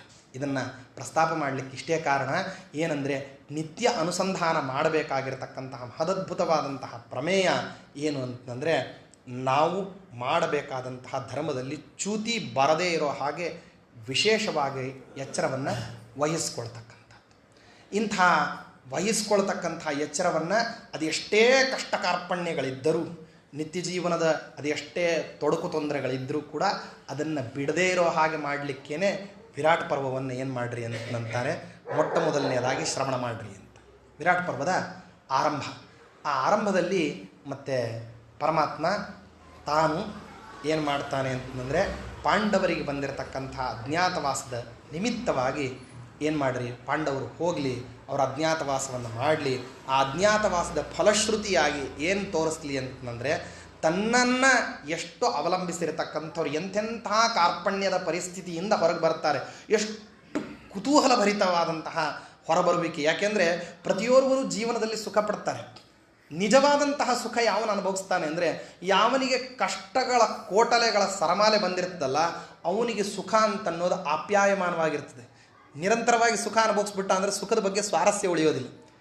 ನಿಜ ಜೀವನದಲ್ಲಿ ನಿತ್ಯದಲ್ಲಿ ಸುಖ ಅನುಭವಿಸ್ತಕ್ಕಂಥ ವ್ಯಕ್ತಿಗಳಿಗೆ ಸುಖವಾಗಿದ್ದೀರೋ ಇಲ್ಲೋ ಅಂದರೆ ಯಾವುದಾದ್ರೂ ಸಂಕಟ ಹೇಳ್ಕೊತಾರೆ. ಕಷ್ಟ ಕಾರ್ಪಣ್ಯಾದಿಗಳಲ್ಲಿ ಬೆಂದು ಬಂದು ಅಲ್ಪ ಸುಖವನ್ನು ಕಂಡಿರ್ತಕ್ಕಂಥ ವ್ಯಕ್ತಿ ಕೇಳ್ರಿ, ಸುಖವಾಗಿದ್ದೀರಿ ಅಂದ್ರೆ ನಮ್ಮ ಸುಖಕ್ಕೆ ಏನು ಕೊರತೆ ರೀ ಸ್ವಾಮಿ, ಅಷ್ಟು ಸುಖದಲ್ಲಿದ್ದೀವಿ ಅಂತ ಹೇಳ್ತಾರೆ. ಯಾಕೆಂದರೆ ನಮಗೆ ಆ ಕಷ್ಟ ಕಾರ್ಪಣ್ಯಗಳನ್ನು, ಸುಖವನ್ನು ನಾವೇನು ಮಾಡ್ತೀವಿ ಅಂದರೆ ರೇಷ್ಯೋ ಆಧಾರಿತವಾಗಿ ಯಾವುದು ಹೆಚ್ಚು ಯಾವುದು ಕಡಿಮೆ ಅಂತ ನಾವು ನೋಡ್ಲಿಕ್ಕೆ ಹೊರಟಿರ್ತೀವಿ. ಆದ್ದರಿಂದ ನಮ್ಮ ಕಷ್ಟ ನಮಗೆ ಹೆಚ್ಚು ಅಂತ ನಮಗೆ ತೋರಿಸ್ತದೆ. ಆದರೆ ಇಲ್ಲಿ ಬಂದಿರತಕ್ಕಂತಹ ಕಷ್ಟದ ಜೀವನವನ್ನು ಕೇಳಿ ಮನುಷ್ಯ ಯಾವ ಸಂದರ್ಭದಲ್ಲಿಯೂ ಪರಮಾತ್ಮನನ್ನು, ತಾನು ನಂಬಿರತಕ್ಕಂತಹ ಧರ್ಮವನ್ನು ಬಿಡದೇನೆ ವ್ಯಕ್ತಿ ಸಾಧನೆ ಮಾಡತಕ್ಕಂತಹ ವಿಶೇಷವನ್ನು ಏನು ಮಾಡ್ತಾರೆ, ಇಲ್ಲಿ ಪ್ರಸ್ತಾಪ ಮಾಡ್ತಾರೆ ಶಾಸ್ತ್ರಕಾರ. ಹಂಗೆ ಪ್ರಸ್ತಾಪ ಮಾಡಬೇಕಾದ್ರೆ ಮೊಟ್ಟ ಮೊದಲನೇದಾಗಿ ಆ ಅಜ್ಞಾತವಾಸಕ್ಕೆ ಹೋಗೋದಕ್ಕೋಸ್ಕರವಾಗಿ ಬರ್ತಾರೆ. ಧರ್ಮರಾಜ ಅಜ್ಞಾತವಾಸಕ್ಕೆ ಹೊರಡಬೇಕು, ಸಿದ್ಧನಾಗಿದ್ದಾನೆ. ಅಜ್ಞಾತವಾಸಕ್ಕೆ ಹೊರಡಲಿಕ್ಕೆ ಪುರೋಹಿತರು, ಧೌಮ್ಯಾಚಾರ್ಯರು ಬಂದು ಮಾತಾಡೋರಿದ್ದಾರೆ. ಪ್ರಸಂಗ ಹೇಗಿದೆ ಅಂತಂದರೆ ಧರ್ಮರಾಜನಿಗೆ ದುಃಖ ಉಕ್ಕಿ ಬರ್ತಾ ಇದೆ, ಬಹಳ ಕಣ್ಣೀರು ಹಾಕ್ತಾ ಇದ್ದಾನೆ. ಅಜ್ಞಾತವಾಸ ಮುಗಿತಾ ಇದೆ ಅಂದರೆ ಸಂತೋಷ ಪಡ್ಬೇಕಲ್ವೇ? ಕಣ್ಣೀರು ಹಾಕ್ತಾ ಇದ್ದಾನೆ. ಯಾಕೆ ಅಂತಂದರೆ ಅವನಿಗೆ ವನವಾಸ ಅನ್ನೋದು ದುಃಖಕರ ಆಗಿರಲಿಲ್ಲ ಅಂತ. ಎಲ್ಲರೂ ಪಾಂಡವರು ವನವಾಸವನ್ನು ಪಟ್ಟರು ಅಂತಂದರೆ ಎಲ್ಲರೂ ಭಾಳ ದುಃಖಪಟ್ಟಿದ್ರು ಅಂತ ಹೇಳ್ತಾರೆ. ದುಃಖಪಟ್ಟಿರಲಿಲ್ಲಂತೆ. ಯಾಕೆ ಅಂದರೆ ಚಕ್ರವರ್ತಿಯಾದಂತಹ ಧರ್ಮರಾಜ ಇಂದ್ರಪ್ರಸ್ಥದಲ್ಲಿದ್ದರೆ ಯಾವ ರೀತಿ ಚಕ್ರವರ್ತಿಯ ವೈಭವವನ್ನು ನಡೆಸ್ತಿದ್ನೋ ಅದೇ ವೈಭವವನ್ನು ವನವಾಸದಲ್ಲೂ ನಡೆಸ್ತಾ ಇದ್ದಂತೆ. ಈ ಕುತೂಹಲವಾದ ವಿಚಾರವನ್ನು ಆಚಾರ್ಯರು ತಾವು ತಾತ್ಪರ್ಯ ನಿರ್ಣಯದಲ್ಲಿ ಹೇಳ್ತಾರೆ. ಬಹಳ ಅದ್ಭುತವಾದಂಥ ವಿಷಯ. ಯಾಕೆ ಅಂದರೆ ಇಲ್ಲಿ ಏನಾಗಿರ್ತದೆ, ಸಾಮಾನ್ಯವಾಗಿ ಎಲ್ಲರೂ ಪಾಂಡವರ ವನವಾಸ ಅಂತಂದರೆ ಅದನ್ನೊಂಥರ ಕ್ಲೀಶೆಯಿಂದ ನೋಡ್ತಾರೆ. ಪಾಂಡವರು ಅಷ್ಟ ಕಷ್ಟಗಳನ್ನು ಅನುಭವಿಸಿದ್ರು ವನವಾಸದಲ್ಲಿ ಅಂತ. ಕಷ್ಟ ಏನಿತ್ತು ಅಂದರೆ ಜಗತ್ತು ಅವ್ರ ತಲೆ ಮೇಲೆ ಕಿರೀಟ ಒಂದು ನೋಡಿರಲಿಲ್ಲ ಅಷ್ಟೆ. ಅವ್ರ ಮೇಲೆ ಕಿರೀಟ ಕಟಕಾದಿ ಹಾರಗಳಿರಲಿಲ್ವೇ ಹೊರತಾಗಿ ಸುಖದ ಯಾವ ವಿಧವಾದಂತಹ ಮಜಲುಗಳಿಗೂ ತೊಂದರೆ ಆಗದೆ ಇರೋಂಗೆ ಇಟ್ಟಿದ್ದಂತೆ ಪರಮಾತ್ಮ. ಶ್ರೀಮದಾಚಾರ್ಯ ನಿರ್ಣಯ ಬರೀತಾರೆ, ದಿವಿ ದೇವವತ್ ಸುಖಂ, ಸ್ವರ್ಗದಲ್ಲಿ ಇಂದ್ರಾದಿ ದೇವತೆಗಳು ಯಾವ ರೀತಿಯಾಗಿ ಸುಖವಾಗಿರ್ಬೇಕಲ್ಲ, ವನವಾಸದಲ್ಲಿ ಆ ರೀತಿ ಇಟ್ಟಿದ್ದಂತೆ ಪರಮಾತ್ಮ. ಮತ್ತು ಹಾಗಾದರೆ ಕಷ್ಟ ಬರಲಿಲ್ವೇ ಅಂದರೆ ಖಂಡಿತ ಕಷ್ಟ ಬಂದಿರಲಿಲ್ಲಂತೆ. ಒಂದೇ ದಿವಸ ಕೊನೆ ವೃತ್ತದ ಅಡಿಗೆ ಊಟ ಮಾಡಿದ್ರಂತೆ, ಒಂದೇ ಒಂದು ದಿವಸ. ಯಾವತ್ತು ದ್ಯೂತ ಮುಗಿದು ಬಿಟ್ಟು ಪಾಂಡವರು ಕಿರ್ಮೀರ ಮಾಸೇದು ಮಥೋ ನರಾಶಂ ಅಂತ ಹೇಳಿ ಕಿರ್ಮೀರನ ವನವನ್ನು ಪ್ರವೇಶ ಮಾಡಿದ್ರು, ಅವತ್ತು ಒಂದು ದಿವಸ ರಾತ್ರಿ ನೆಲದ ಮೇಲೆ ಮಲಗಿದ್ರು. ಮಾರನೇ ದಿವಸ ಊಟಕ್ಕೇನು ವ್ಯವಸ್ಥೆ ಅಂತ ಅಂದರೆ ಏನೂ ಇರಲಿಲ್ಲ. ಭೀಮಾರ್ಜುನರು ಹೋಗಿ ಅರಣ್ಯದಲ್ಲಿ ಸಿಗತಕ್ಕಂತಹ ಸರ್ವ ವಿಧವಾದಂತಹ ಎಲ್ಲ ವಿಧವಾದಂತಹದ್ದು ಏನು ಮಾಡಿದ್ರು ಅಂತಂದರೆ ಗಡ್ಡೆ ಗೆಣಸುಗಳನ್ನು ತಂದುಬಿಟ್ಟು ಪಾಕವನ್ನು ಮಾಡಿದ್ರಂತೆ. ಏನು ಪಾಕ? ಕೊನೆ ವೃತ್ತದ ಅಡಿಗೆ ಗಡ್ಡೆ ಗೆಣಸು, ಅದರದ್ದು ಸಾರು, ಅನ್ನ, ಬಿದರಕ್ಕಿ ಅನ್ನ, ಇಂಥದ್ದೊಂದು ಸಾರು, ಇದನ್ನು ಮಾಡಿ ಹಾಕಿದ್ರಂತೆ. ಎಷ್ಟು ಜನ? ಪಾಂಡವರು 5 ಜನರಿಗಲ್ಲ. ಪಾಂಡವರು 5 ಜನರು ದ್ರೌಪದಿ ದೇವಿಗೆ ಮಾತ್ರ ಅಲ್ಲ. ಎಷ್ಟು ಜನರಿಗೆ ಅಂದರೆ 80,000 ಜನ ಸ್ನಾತಕ ಬ್ರಾಹ್ಮಣರು ಇದ್ರಂತೆ. ವನವಾಸಕ್ಕೆ ಇವರು ಮಾತ್ರ ಹೋಗಿರಲಿಲ್ಲ, ವನವಾಸಕ್ಕೆ ಅವರೆಲ್ಲ ಬಂದುಬಿಟ್ಟಿದ್ರು. ಯಾರು? ಬ್ರಾಹ್ಮಣರು. ಅವರಿಗೆ ದ್ರೌಪದಿ ದೇವಿ ದಿನನಿತ್ಯವೂ ಕೂಡ ವೈಭವವನ್ನು ಕೇಳಬೇಕು.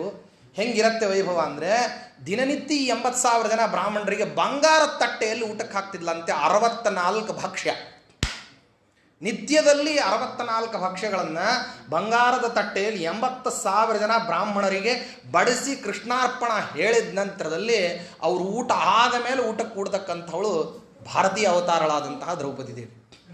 ಹಿಂಗಿತ್ತಂತೆ. ಇಂಥವ್ರಿಗೆ ಏನಾಗಿಬಿಡ್ತು ಅಂತಂದರೆ ದ್ಯೂತವಾದ ಮಾರನೇ ದಿವಸ ಅವ್ರಿಗೆ ಊಟಕ್ಕೆ ಹಾಕಬೇಕು ಅಂದರೆ ಚಟ್ನಿ ಇಲ್ಲ, ಉಪ್ಪಿನಕಾಯಿ ಇಲ್ಲ. ನಮ್ಮ ಬ್ರಾಹ್ಮಣದ ಅಡಿಗೆ ಅಂತಂದರೆ ಆ ಎಲೆ ಅಂತಂದರೆ ಕೆಲವರೆಲ್ಲ ನೋಡ್ಬಿಟ್ಟು ತಲೆ ಕೆಡಿಸ್ಕೊಂಡ್ಬಿಡ್ತಾರೆ. ಇದರಲ್ಲಿ ಇಷ್ಟು ಬಡಿಸಿದಾರಲ್ಲ, ಇದರಲ್ಲಿ ಯಾವ್ದು ಮೊದಲು ತಿನ್ನಬೇಕು, ಯಾವ್ದು ಆಮೇಲೆ ತಿನ್ನಬೇಕು ಅಂಥೇಳಿ. ಬೇರೆಯವ್ರು ಯಾರಾದರೂ ಬ್ರಾಹ್ಮಣರು ಊಟ ಮಾಡಿಬಿಟ್ರು ಅಂತಂದರೆ ಎಲ್ಲ ತಲೆ ಕೆಡಿಸ್ಕೊಳ್ಳೋಂಥ ವ್ಯಾಪಾರನೇ. ಯಾಕೆಂದರೆ 1-2 ಪದಾರ್ಥ ತಿಂದು ಅಭ್ಯಾಸ ಇರ್ತದೆ. ಪಲ್ಯ, ಚಟ್ನಿ, ಕೋಸಂಬರಿ, ಗೊಜ್ಜು, ರಾಯ್ತ, ಇದು ಯಾವುದು ಸಂಬಂಧಗಳು, ಮತ್ತು ತಂಬುಳಿ, ಪಾಯಸ, ಚಿತ್ರಾನ್ನ, ನಾಕಾರ ಭಕ್ಷ್ಯಗಳು, ಅನ್ನ, ಅದರ ಜೊತೆಗೊಂದು ರಸಪದಾರ್ಥ, ಇಂಥದ್ದು ಏನೇನು ಇರ್ತದೋ ಇದನ್ನೆಲ್ಲ ಒಟ್ಟಿಗೆ ಬಡಿಸ್ಬಿಟ್ರೆ ಅಲ್ರಿ ಇದರಲ್ಲಿ ಯಾವುದನ್ನು ಮೊದಲು ತಿನ್ನಬೇಕು, ಯಾವುದನ್ನು ನೀವು ಬ್ರಾಹ್ಮಣರೆಲ್ಲ ಊಟ ಮಾಡ್ತಿರಲ್ಲ, ಅದನ್ನು ಊಟ ಮಾಡಬೇಕಾದ್ರೆ ನಿಮ್ಗೆ ಎಂಥ ಸಹನೆ ರೀ. ಒಂದಾದ್ಮೇಲೆ ಕ್ರಮಬದ್ಧವಾಗಿ ಇನ್ನೊಂದನ್ನು ತಿಂತಿರಲ್ಲ, ಅದು ಹೆಂಗೆ ಊಟದಲ್ಲಿಯೂ ಇಷ್ಟೊಂದೆಲ್ಲ ನಿಮಗೆ ಪೇಷನ್ಸ್ ಹೆಂಗಿದೆ ಅಂತಂದು ಕೇಳ್ತಾರೆ. ಯಾಕೆಂದ್ರೆ ಆ ರೀತಿ ಹಂಗೆ ಬಡಿಸ್ಬೇಕು ಅಂತಂದು ಹೇಳಿ ಬೈಕೆ. ಆದರೆ ಏನಪ್ಪ ಅಂದರೆ ಏನೂ ಪದಾರ್ಥಗಳಿಲ್ಲದೆ ಇರುವಂತಹ ಪರಿಸ್ಥಿತಿಯಲ್ಲಿ ಅವರು ಹೆಂಗೆ ಬಡಿಸ್ಬೇಕು, ಏನೇನು ಪದಾರ್ಥಗಳಿಲ್ಲ, ಏನಾಗೋಗ್ತದೆ ಅಂತಂದಾಗ ಅದನ್ನ ಬಡಿಸಿದ್ರಂತೆ ಭಾಳ ವೇದನೆ ಆಗೋಗ್ಬಿಡ್ತು ಧರ್ಮರಾಜ. ಅಪಾರವಾದಂತಹ ವೇದನೆಯಿಂದ ಧೌಮ್ಯಾಚಾರ್ಯನ ಕೇಳಿದಂತೆ, ಸ್ವಾಮಿ ನನಗಾಗೋದಿಲ್ಲ ಈ ಕಾರ್ಯಕ್ರಮ, ಇವರೆಲ್ಲರಿಗೂ ದಿನನಿತ್ಯ ಹಿಂಗೆ ಊಟಕ್ಕೆ ಹಾಕೋದು ಅನ್ನೋದು ಭಾಳ ಕಷ್ಟ. ಗಡ್ಡೆ ಗೆಣಸುಗಳನ್ನು ತಂದು ಹಾಕೋದು ಶ್ರಮ ಅಂತಲ್ಲ, ಗಡ್ಡೆ ಗೆಣಸಿಂದೇ ಊಟಕ್ಕೆ ಹೆಂಗೆ ಹಾಕೋದು. ಅಡುಗೆ ಮಾಡಿಸೋದು ಕಷ್ಟ ಅಲ್ಲ, ಬಡಿಸೋದು ಕಷ್ಟ. ಬಡಿಸೋದು ಯಾಕೆ ಕಷ್ಟ ಅಂದರೆ ಅವ್ರಿಗೆ ಇಂಥ ಪದಾರ್ಥ ಹಾಕ್ಬೇಕು, ಈ ಪದಾರ್ಥ ಹಾಕಿ ಅಭ್ಯಾಸ ಇಲ್ಲ. ನನಗೇನಿದ್ರೂ ಬ್ರಾಹ್ಮಣರು ಸುಖಸುಪ್ತವಾಗಿರತಕ್ಕಂತಹ ಭೋಜನವನ್ನು ಮಾಡಬೇಕು, ನಮ್ಮಲ್ಲಿ ಅದಾಗ್ತಿಲ್ಲ ಅಂತ ಹೇಳಿ ದುಃಖಪಟ್ಟನಂತೆ ಧೌಮ್ಯಾಚಾರ್ಯರು. ನೋಡಪ್ಪ, ಪ್ರಕೃತಿಯಲ್ಲಿ ಸಕಲ ಪದಾರ್ಥಗಳನ್ನು ಪೋಷಣೆ ಮಾಡಲಿಕ್ಕೆ ಪರಮಾತ್ಮ ಏನು ಮಾಡಿದ್ದಾನೆ ಅಂದರೆ ತನ್ನ ಭರ್ಗ ರೂಪವನ್ನು, ಭರಣಾತ್ ಗಮನಾತ್ ತ್ರಾಯತೆ ಇತಿ ಭರ್ಗಃ ಅಂತ ಹೇಳಿ ಭರ್ಗನಾಮಕವಾಗಿರತಕ್ಕಂತಹ ತನ್ನ ಸವಿತೃ ರೂಪವನ್ನು ಯಾರಲ್ಲಿಟ್ಟಿದ್ದಾನೆ?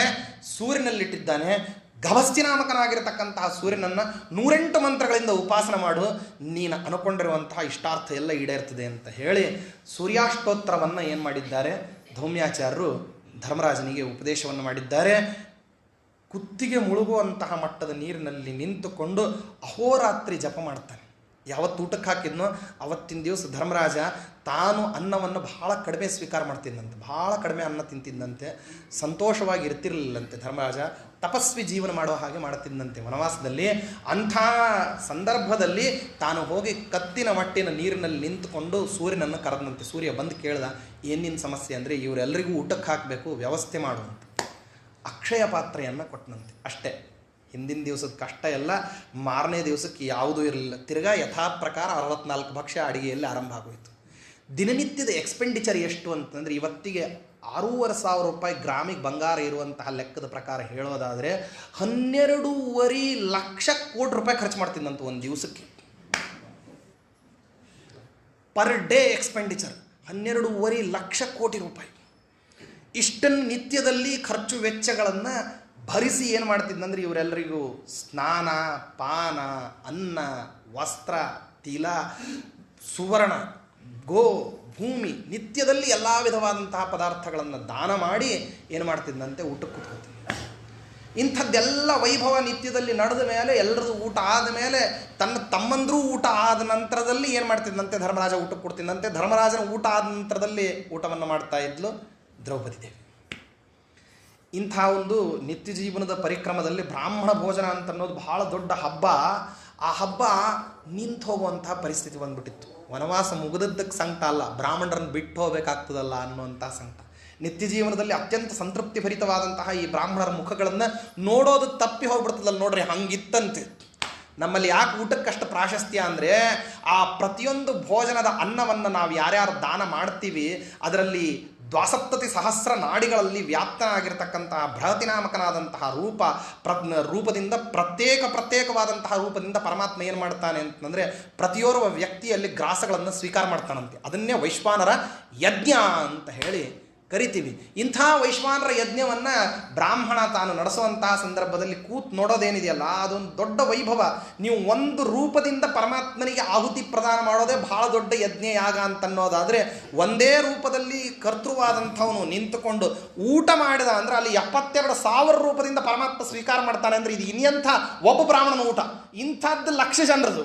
ಇಂಥ ಒಂದು ವೈಭವವನ್ನು ನೋಡುವಂತಹ ದೃಶ್ಯ ಸೀಮಾ ರಹಿತವಾದಂತಹ ಕುತೂಹಲಕ್ಕೆ ಎಣೆಯೇ ಇಲ್ಲದೆ ಇರತಕ್ಕಂಥ ಅದ್ಭುತ ಕುತೂಹಲದ ದೃಶ್ಯ ಏನಾಗ್ತದೆ, ನಿತ್ಯ ಜೀವನದಲ್ಲಿ ಇನ್ನು ಮುಂದೆ ಕಳ್ಕೊಂಡ್ಬಿಡ್ತೀನಿ ಅನ್ನುವಂತಹ ಸಂಕಟ ಧರ್ಮರಾಜನಿಗೆ. ಅದಕ್ಕಾಗಿ ಕಣ್ಣೀರು ಹಾಕಿ ಹೇಳ್ತಾನೆ, ಏನಂದರೆ ಸ್ವಾಮಿ ಅಜ್ಞಾತವಾಸಕ್ಕೆ ಹೊರಡಬೇಕಲ್ಲ ಅಂತ. ಅದಕ್ಕೆ ಕಣ್ಣೀರು ಯಾಕೆ ಹಾಕ್ತೀರಿ ಅಂದರೆ, ಬ್ರಾಹ್ಮಣರನ್ನು ಬಿಟ್ಟು ಹೋಗಬೇಕಾಗ್ತದೆ.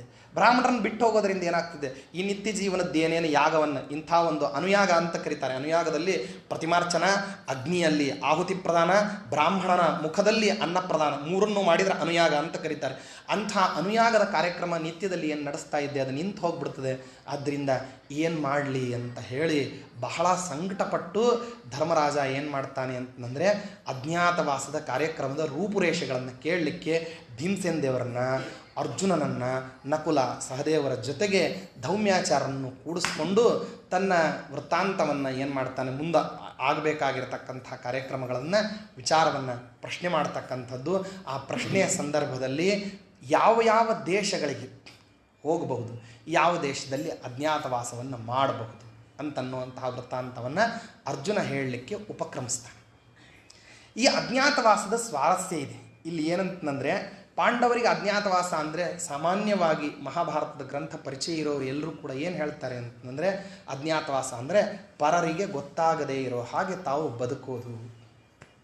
ಶ್ರೀಸಾಮಾನ್ಯನಿಗೆ ಇದು ಕಷ್ಟವಾದಂಥದ್ದು. ತನ್ನ ಎಲ್ಲ ಐಡೆಂಟಿಟಿಯನ್ನು ಸರ್ವನಾಶ ಮಾಡಿ ತಾನು ವಾಸ್ತವದಲ್ಲಿ ಯಾರು ಅಂತ ಜಗತ್ತಿಗೆ ಪರಿಚಯ ಕೊಡದೇ ಇರೋ ಹಾಗೆ ಸುದೀರ್ಘವಾದಂತಹ ವರ್ಷದ ವತ್ಸರ ಪರ್ಯಂತರವಾಗಿ ಜನಸಮೂಹದ ಮಧ್ಯದಲ್ಲಿರೋದು, ನಿಬಿಡವಾದಂತಹ ಜನರಹಿತವಾದಂತಹ ಪ್ರದೇಶದಲ್ಲಿರೋದಲ್ಲ, ಜನನಿಬಿಡ ಪ್ರಾಂತ್ಯದಲ್ಲಿ ಇರಬೇಕು.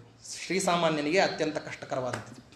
ಅಂಥದ್ರಲ್ಲಿ ಪಾಂಡವರು ಒಬ್ಬೊಬ್ಬರು ಕೂಡ ದೇದೀಪ್ಯಮಾನವಾಗಿ ಉರಿಯತಕ್ಕಂತಹ ಅಗ್ನಿಗೋಳಕ ಇದ್ದಂಗೆ. ಇವರು ಮಹಿಮಾ ಅಂತನ್ನೋದು ಜಗತ್ತಿನಲ್ಲಿ ಯಾರಿಗೆ ಬೇಕಾದರೂ ಗೊತ್ತಾಗ್ಲಿಕ್ಕೆ ಸಾಧ್ಯ. ಇದೇ ಅಜ್ಞಾತವಾಸದ ಚರಮ ಭಾಗದಲ್ಲಿ ದುರ್ಯೋಧನ ಏನು ಮಾಡ್ತಾನೆ ಅಂದರೆ ಅಜ್ಞಾತವಾಸದ ಆರಂಭ, ಅವನು ಪಾಂಡವರ ಅಜ್ಞಾತವಾಸದ ಆರಂಭ ಆಗಿ 6 ತಿಂಗಳ ನಂತರದಲ್ಲಿ ಅಜ್ಞಾತವಾಸ ಆರಂಭ ಆಗಿದೆ ಅಂತ ಲೆಕ್ಕ ಹಾಕ್ಕೊಂಡಿರ್ತಾನೆ ದುರ್ಯೋಧನ. ಅದಕ್ಕನುಸಾರವಾಗಿ ಏನು ಮಾಡ್ತಾನೆ ಅಂದರೆ ಬೇಹುಗಾರರನ್ನು ಕರೆಸಿ ಹುಡುಕಿಸ್ತಾನೆ. ಹುಡುಕಿಸಿದ್ರೆ ಇಡೀ ಸಮಗ್ರ ಭರತಖಂಡದಲ್ಲಿ ಸಂಚಾರ ಮಾಡಿಕೊಂಡು ಎಲ್ಲಿಯೂ ಪಾಂಡವರು ಬದುಕಿಲ್ಲ ಅಂತನ್ನುವಂತಹ ವರ್ತಮಾನವನ್ನು ತಂದು ಹೇಳಿದಾಗ ಭೀಷ್ಮಾಚಾರ್ಯರ ಎದುರಿಗೆ ದುರ್ಯೋಧನ ಅಂತಾನೆ, ಎಲ್ಲ ಕಡೆ ಹುಡುಕಿಸಿದೆ, ಪಾಂಡವರು ಸಿಗಲಿಲ್ಲ. ಅವಾಗ ಭೀಷ್ಮಾಚಾರ್ಯರು ಅಂತಾರೆ, ಪಾಂಡವರು ನಿನಗೆ ಹಾಗೆ ಸಿಗೋದಿಲ್ಲ. ಕಣ್ಣಿಗೆ ಕಾಣಿಸೋದಿಲ್ವಾ? ಕಾಣಿಸೋದಿಲ್ಲ. ಮತ್ತು ಹಾಗಾದ್ರೆ ಏನ್ರಿ? ಅವರನ್ನು ಅನುಮಾನ ಮಾಡಲಿಕ್ಕೆ ಸಾಧ್ಯ ಇಲ್ಲ, ಆಗಮದಿಂದ ತಿಳಿಲಿಕ್ಕೆ ಸಾಧ್ಯ ಇಲ್ಲ, ಪ್ರತ್ಯಕ್ಷಗಮ್ಯರಲ್ಲ. ದೇವರಾದರೂ ವಾಸಿ, ಆಮ್ನಾಯೈಕ ವೇದ್ಯೋ ಹರಿಹಿ ಅಂತೀರಿ. ಪಾಂಡವರು ಅವ್ರಕ್ಕಿಂತ ಹೆಚ್ಚಿನವರಾಗ್ಬಿಟ್ರಲ್ಲ. ಪರಮಾತ್ಮನಾದ್ರೂ ಆಗಮಕ್ಕೆ ವೇದ ಗ್ರಂಥಗಳಿಗಾದರೂ ಸಿಗ್ತಾನೆ, ಪಾಂಡವರು ಅದಕ್ಕೂ ಸಿಗೋದಿಲ್ಲ ಅಂತ ಹೇಳ್ತಿರಲ್ಲ ಅಂತಂದರೆ ಹಂಗಿದೆ ಪರಿಸ್ಥಿತಿ. ಪಾಂಡವರೇ ಎದುರಿಗೆ ಬಂದ್ರೂ ಇವ್ರನ್ನ ಪಾಂಡವರು ಅಂತ ನೀನೇ ಹೇಳಲಿಕ್ಕೆ ಸಾಧ್ಯ ಇಲ್ಲ. ಹಂಗಿದೆ, ಅಷ್ಟು ಸಾಮರ್ಥ್ಯ ಇದೆ ಪಾಂಡವರಿಗೆ. ತಮ್ಮನ್ನು ತಾವು ಎಷ್ಟು ಪ್ರಕಾಶಮಾನರಾಗಿ ಜಗತ್ತಿಗೆ ಅವರು ಡಿಸ್ಪ್ಲೇ ಮಾಡ್ಬೋದು, ಅಷ್ಟೇ ಅವರು ಏನು ಮಾಡ್ಕೋಬಲ್ಲರು ಅಂದರೆ ತಮ್ಮನ್ನು ತಾವು ಮುಚ್ಚಿಟ್ಕೊಳ್ಳಿಕ್ಕೂ ಸಮರ್ಥರವರು. ಆದ್ದರಿಂದ ಪಾಂಡವರು ಎಲ್ಲಿದ್ದಾರೆ ಅಂತ ನೀನು ಗುರುತಿಸ್ಲಿಕ್ಕೆ ಸಾಧ್ಯ ಇಲ್ಲ ಅಂತ ಹೇಳ್ತಾನೆ. ಯಾಕೆ ಅಂದರೆ ಪಾಂಡವರ ಧರ್ಮಗಳು ಆ ರೀತಿಯಾದಂಥದ್ದು ಇರ್ತದೆ. ಒಂದೊಂದು ಧರ್ಮಗಳು ಬಹಳ ವಿಲಕ್ಷಣವಾದ್ದು. ಅದರಲ್ಲಿ ಮೂರ್ಧನ್ಯ ಪ್ರಾಯವಾಗಿರತಕ್ಕಂಥ ಶಿರೋರತ್ನದಂತೆ ಇರತಕ್ಕಂತಹ ಧರ್ಮಾಚರಣೆ ಅಂದರೆ ಭೀಮಸೇನ ದೇವರ ಧರ್ಮಾಚರಣೆ. ಒಬ್ಬೊಬ್ಬರ ಧರ್ಮಗಳು ಬಹಳ ವಿಚಿತ್ರವಾದಂಥದ್ದು. ನಕುಲ, ಸಹದೇವ, ಅರ್ಜುನ, ಧರ್ಮರಾಜ, ದ್ರೌಪದಿ ದೇವಿ, ಭೀಮಸೇನ ದೇವರು, ಹಿಂಗೊಂದು ಕ್ರಮವನ್ನು ಹೇಳಿದರೆ ಒಬ್ಬೊಬ್ಬರ ಧರ್ಮಗಳಿಂದ ಅವರೆಲ್ಲಾದರೂ ಇದ್ದರೆ ಇವನೇ ನಕುಲ ಅಂತ ಹೇಳಿಬಿಡ್ಬೋದು. ಅಂಥ ವಿಚಿತ್ರವಾದಂಥದ್ದು. ಆದರೆ ಅದು ಹೆಂಗೆ ಗೊತ್ತಾಗದೆ ಇರಲಿಕ್ಕೆ ಸಾಧ್ಯ ಅಂತ ಕೇಳ್ತಾರೆ. ಅದಕ್ಕಂತಾರೆ ಅವರು ಆಚರಣೆ ಮಾಡ್ತಕ್ಕಂಥ ಧರ್ಮಾನುಷ್ಠಾನ, ಅವರಿಗಿರತಕ್ಕಂಥ ಭಗವದ್ಭಕ್ತಿ, ಅವರಿಗಿರತಕ್ಕಂಥ ದೇವತಾನುಗ್ರಹ, ಆ ಅನುಗ್ರಹದ ಬಲದಿಂದ ಅವರು ಪ್ರತ್ಯಕ್ಷಕ್ಕೆ ನಿನಗೆ ಸಿಗೋದಿಲ್ಲ. ದುರ್ಯೋಧನ ಅಂತಾನೆ, ಹಾಗಾದರೆ ಇನ್ನು ಹೆಂಗೆ ಸಿಗಬೇಕು? ಅವರು ಏನು ಮಾಡಿದರೆ ನಂಗೆ ಪಾಂಡವರು ಸಿಗ್ತಾರೆ? ಅದನ್ನಾದರೂ ಹೇಳ್ರಿ. ಪಾಂಡವರು ಹೆಂಗೆ ಸಿಗ್ತಾರೆ ಅಂದರೆ, ನಿನ್ನ ಊಹಾಶಕ್ತಿ ಚೆನ್ನಾಗಿದ್ದರೆ ಪಾಂಡವರು ಇಲ್ಲೇ ಇದ್ದಾರೆ ಅಂತ ನೀ ಹೇಳ್ಬೋದು. ಅನುಮಾನದಿಂದ ನೀ ಏನು ಮಾಡ್ಬೋದು? ಪಾಂಡವರು ಇಲ್ಲಿದ್ದಾರೆ ಅಂತ ಹೇಳ್ಬೋದು. ಏನು ಅನುಮಾನ ಅಂತ ಕೇಳ್ತಾನೆ. ಆವಾಗ ಬಹಳ ಕುತೂಹಲ ಭರಿತವಾದಂತಹ ಸಂಗತಿಯನ್ನು ಪ್ರಸ್ತಾಪ ಮಾಡ್ತಾರೆ ಭೀಷ್ಮಾಚಾರ್ಯರು. ಎಲ್ಲಿ ಧರ್ಮರಾಜ ಇರ್ತಾನೋ ಆ ದೇಶದಲ್ಲಿ ಸರ್ವಥಾ ಕ್ಷಾಮ ಬರೋದಿಲ್ಲ, ಅತಿವೃಷ್ಟಿ ಆಗೋದಿಲ್ಲ, ನಪುಂಸಕನಾದ ವ್ಯಕ್ತಿ ಇರೋದಿಲ್ಲ, ವಿಧವಾ ಸ್ತ್ರೀಯರಿರೋದಿಲ್ಲ, ವಿಧುರ ವ್ಯಕ್ತಿಗಳಿರೋದಿಲ್ಲ, ಯಜ್ಞಯಾಗಾದಿಗಳಿಂದ ಬ್ರಾಹ್ಮಣರು ಚ್ಯುತರಾಗೋದಿಲ್ಲ, ಕ್ಷತ್ರಿಯರು ಶತ್ರುಗಳನ್ನು ಓಡಿಸೋದರಲ್ಲಿ ಹಿಂದೆ ಬೀಳೋದಿಲ್ಲ, ವೈಶ್ಯರಿಗೆ ಧನ ಸಮೃದ್ಧಿ ಹೆಚ್ಚಾಗ್ತದೆ. ಯಜ್ಞಯಾಗಾದಿಗಳ ನಿಮಿತ್ತವಾಗಿ ದೇಶಾವರಿ ಬ್ರಾಹ್ಮಣರು ಅಂತ ಯಾರ್ಯಾರು ಬರ್ತಾರೆ ಅಂದರೆ ದೇಶ ದೇಶಗಳನ್ನು ಸಂಚಾರ ಮಾಡಿಕೊಂಡು ಬರತಕ್ಕಂತಹ ಬ್ರಾಹ್ಮಣರಿಗೆ ಏನಾಗ್ತದೆ? ಅತುಳವಾಗಿರತಕ್ಕಂತಹ ಅನ್ನದ ಪುಷ್ಟಿ ಅನ್ನೋದು ಆ ದೇಶದಲ್ಲಿ ಸಿಗುತ್ತದೆ. ಸ್ತ್ರೀಯರು ಸಹಜವಾಗಿ ಪತಿವ್ರತೆಯರಾಗ್ತಾರೆ, ಪುರುಷರು ಸತೀವ್ರತವನ್ನು ಪರಿಪಾಲನೆ ಮಾಡ್ತಾರೆ. ಸಹಜವಾದ ಧರ್ಮಾನುಷ್ಠಾನ ಅನ್ನೋದು ಸರ್ವತ್ರ ನಡೀತದೆ. ಎಲ್ಲಿ ಧರ್ಮರಾಜನ ಬೆವರಿನ ಹನಿ ಬೀಳ್ತದೋ ಅಲ್ಲಿ ಕ್ಷಾಮ 12 ವರ್ಷ ಬಾಧಿಸ್ತದೆ. ರಕ್ತದ ಹನಿ ಅಲ್ಲ, ಬೆವರಿನ ಹನಿ ಬಿದ್ದುಬಿಟ್ರೆ, ರಕ್ತದ ಹನಿ ಬಿದ್ದುಬಿಟ್ರೆ ಇನ್ನು ಜನ್ಮದಲ್ಲಿ ಅಲ್ಲಿ ಏನೇನು ಬಿತ್ತೋ ಹಂಗಿಲ್ಲ, ಬೆಳೆಯೋಂಗಿಲ್ಲ. ಅಂಥ ಕ್ಷಾಮಭರಿತ ಪ್ರದೇಶ ಆಗ್ತದೆ. ಇದು ಬರೀ ಒಬ್ಬ ಧರ್ಮರಾಜ ತಾನು ವಾಸ ಮಾಡ್ತಾ ಇದ್ದ ಅಂದರೆ ಅವನ ಧರ್ಮಕ್ಕೆ ಇರತಕ್ಕಂತಹ ಸಾಮರ್ಥ್ಯ ಅಂತ ಭೀಷ್ಮಾಚಾರ್ಯರು ಹೇಳ್ತಾ ಹೋಗ್ತಾರೆ.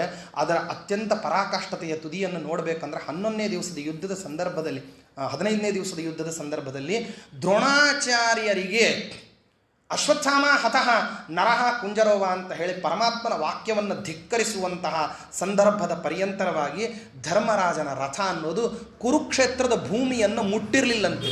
ಭೂಮಿ ಮುಟ್ಟದೇನೆ ರಥ ನಡೀತಿತ್ತಂತೆ.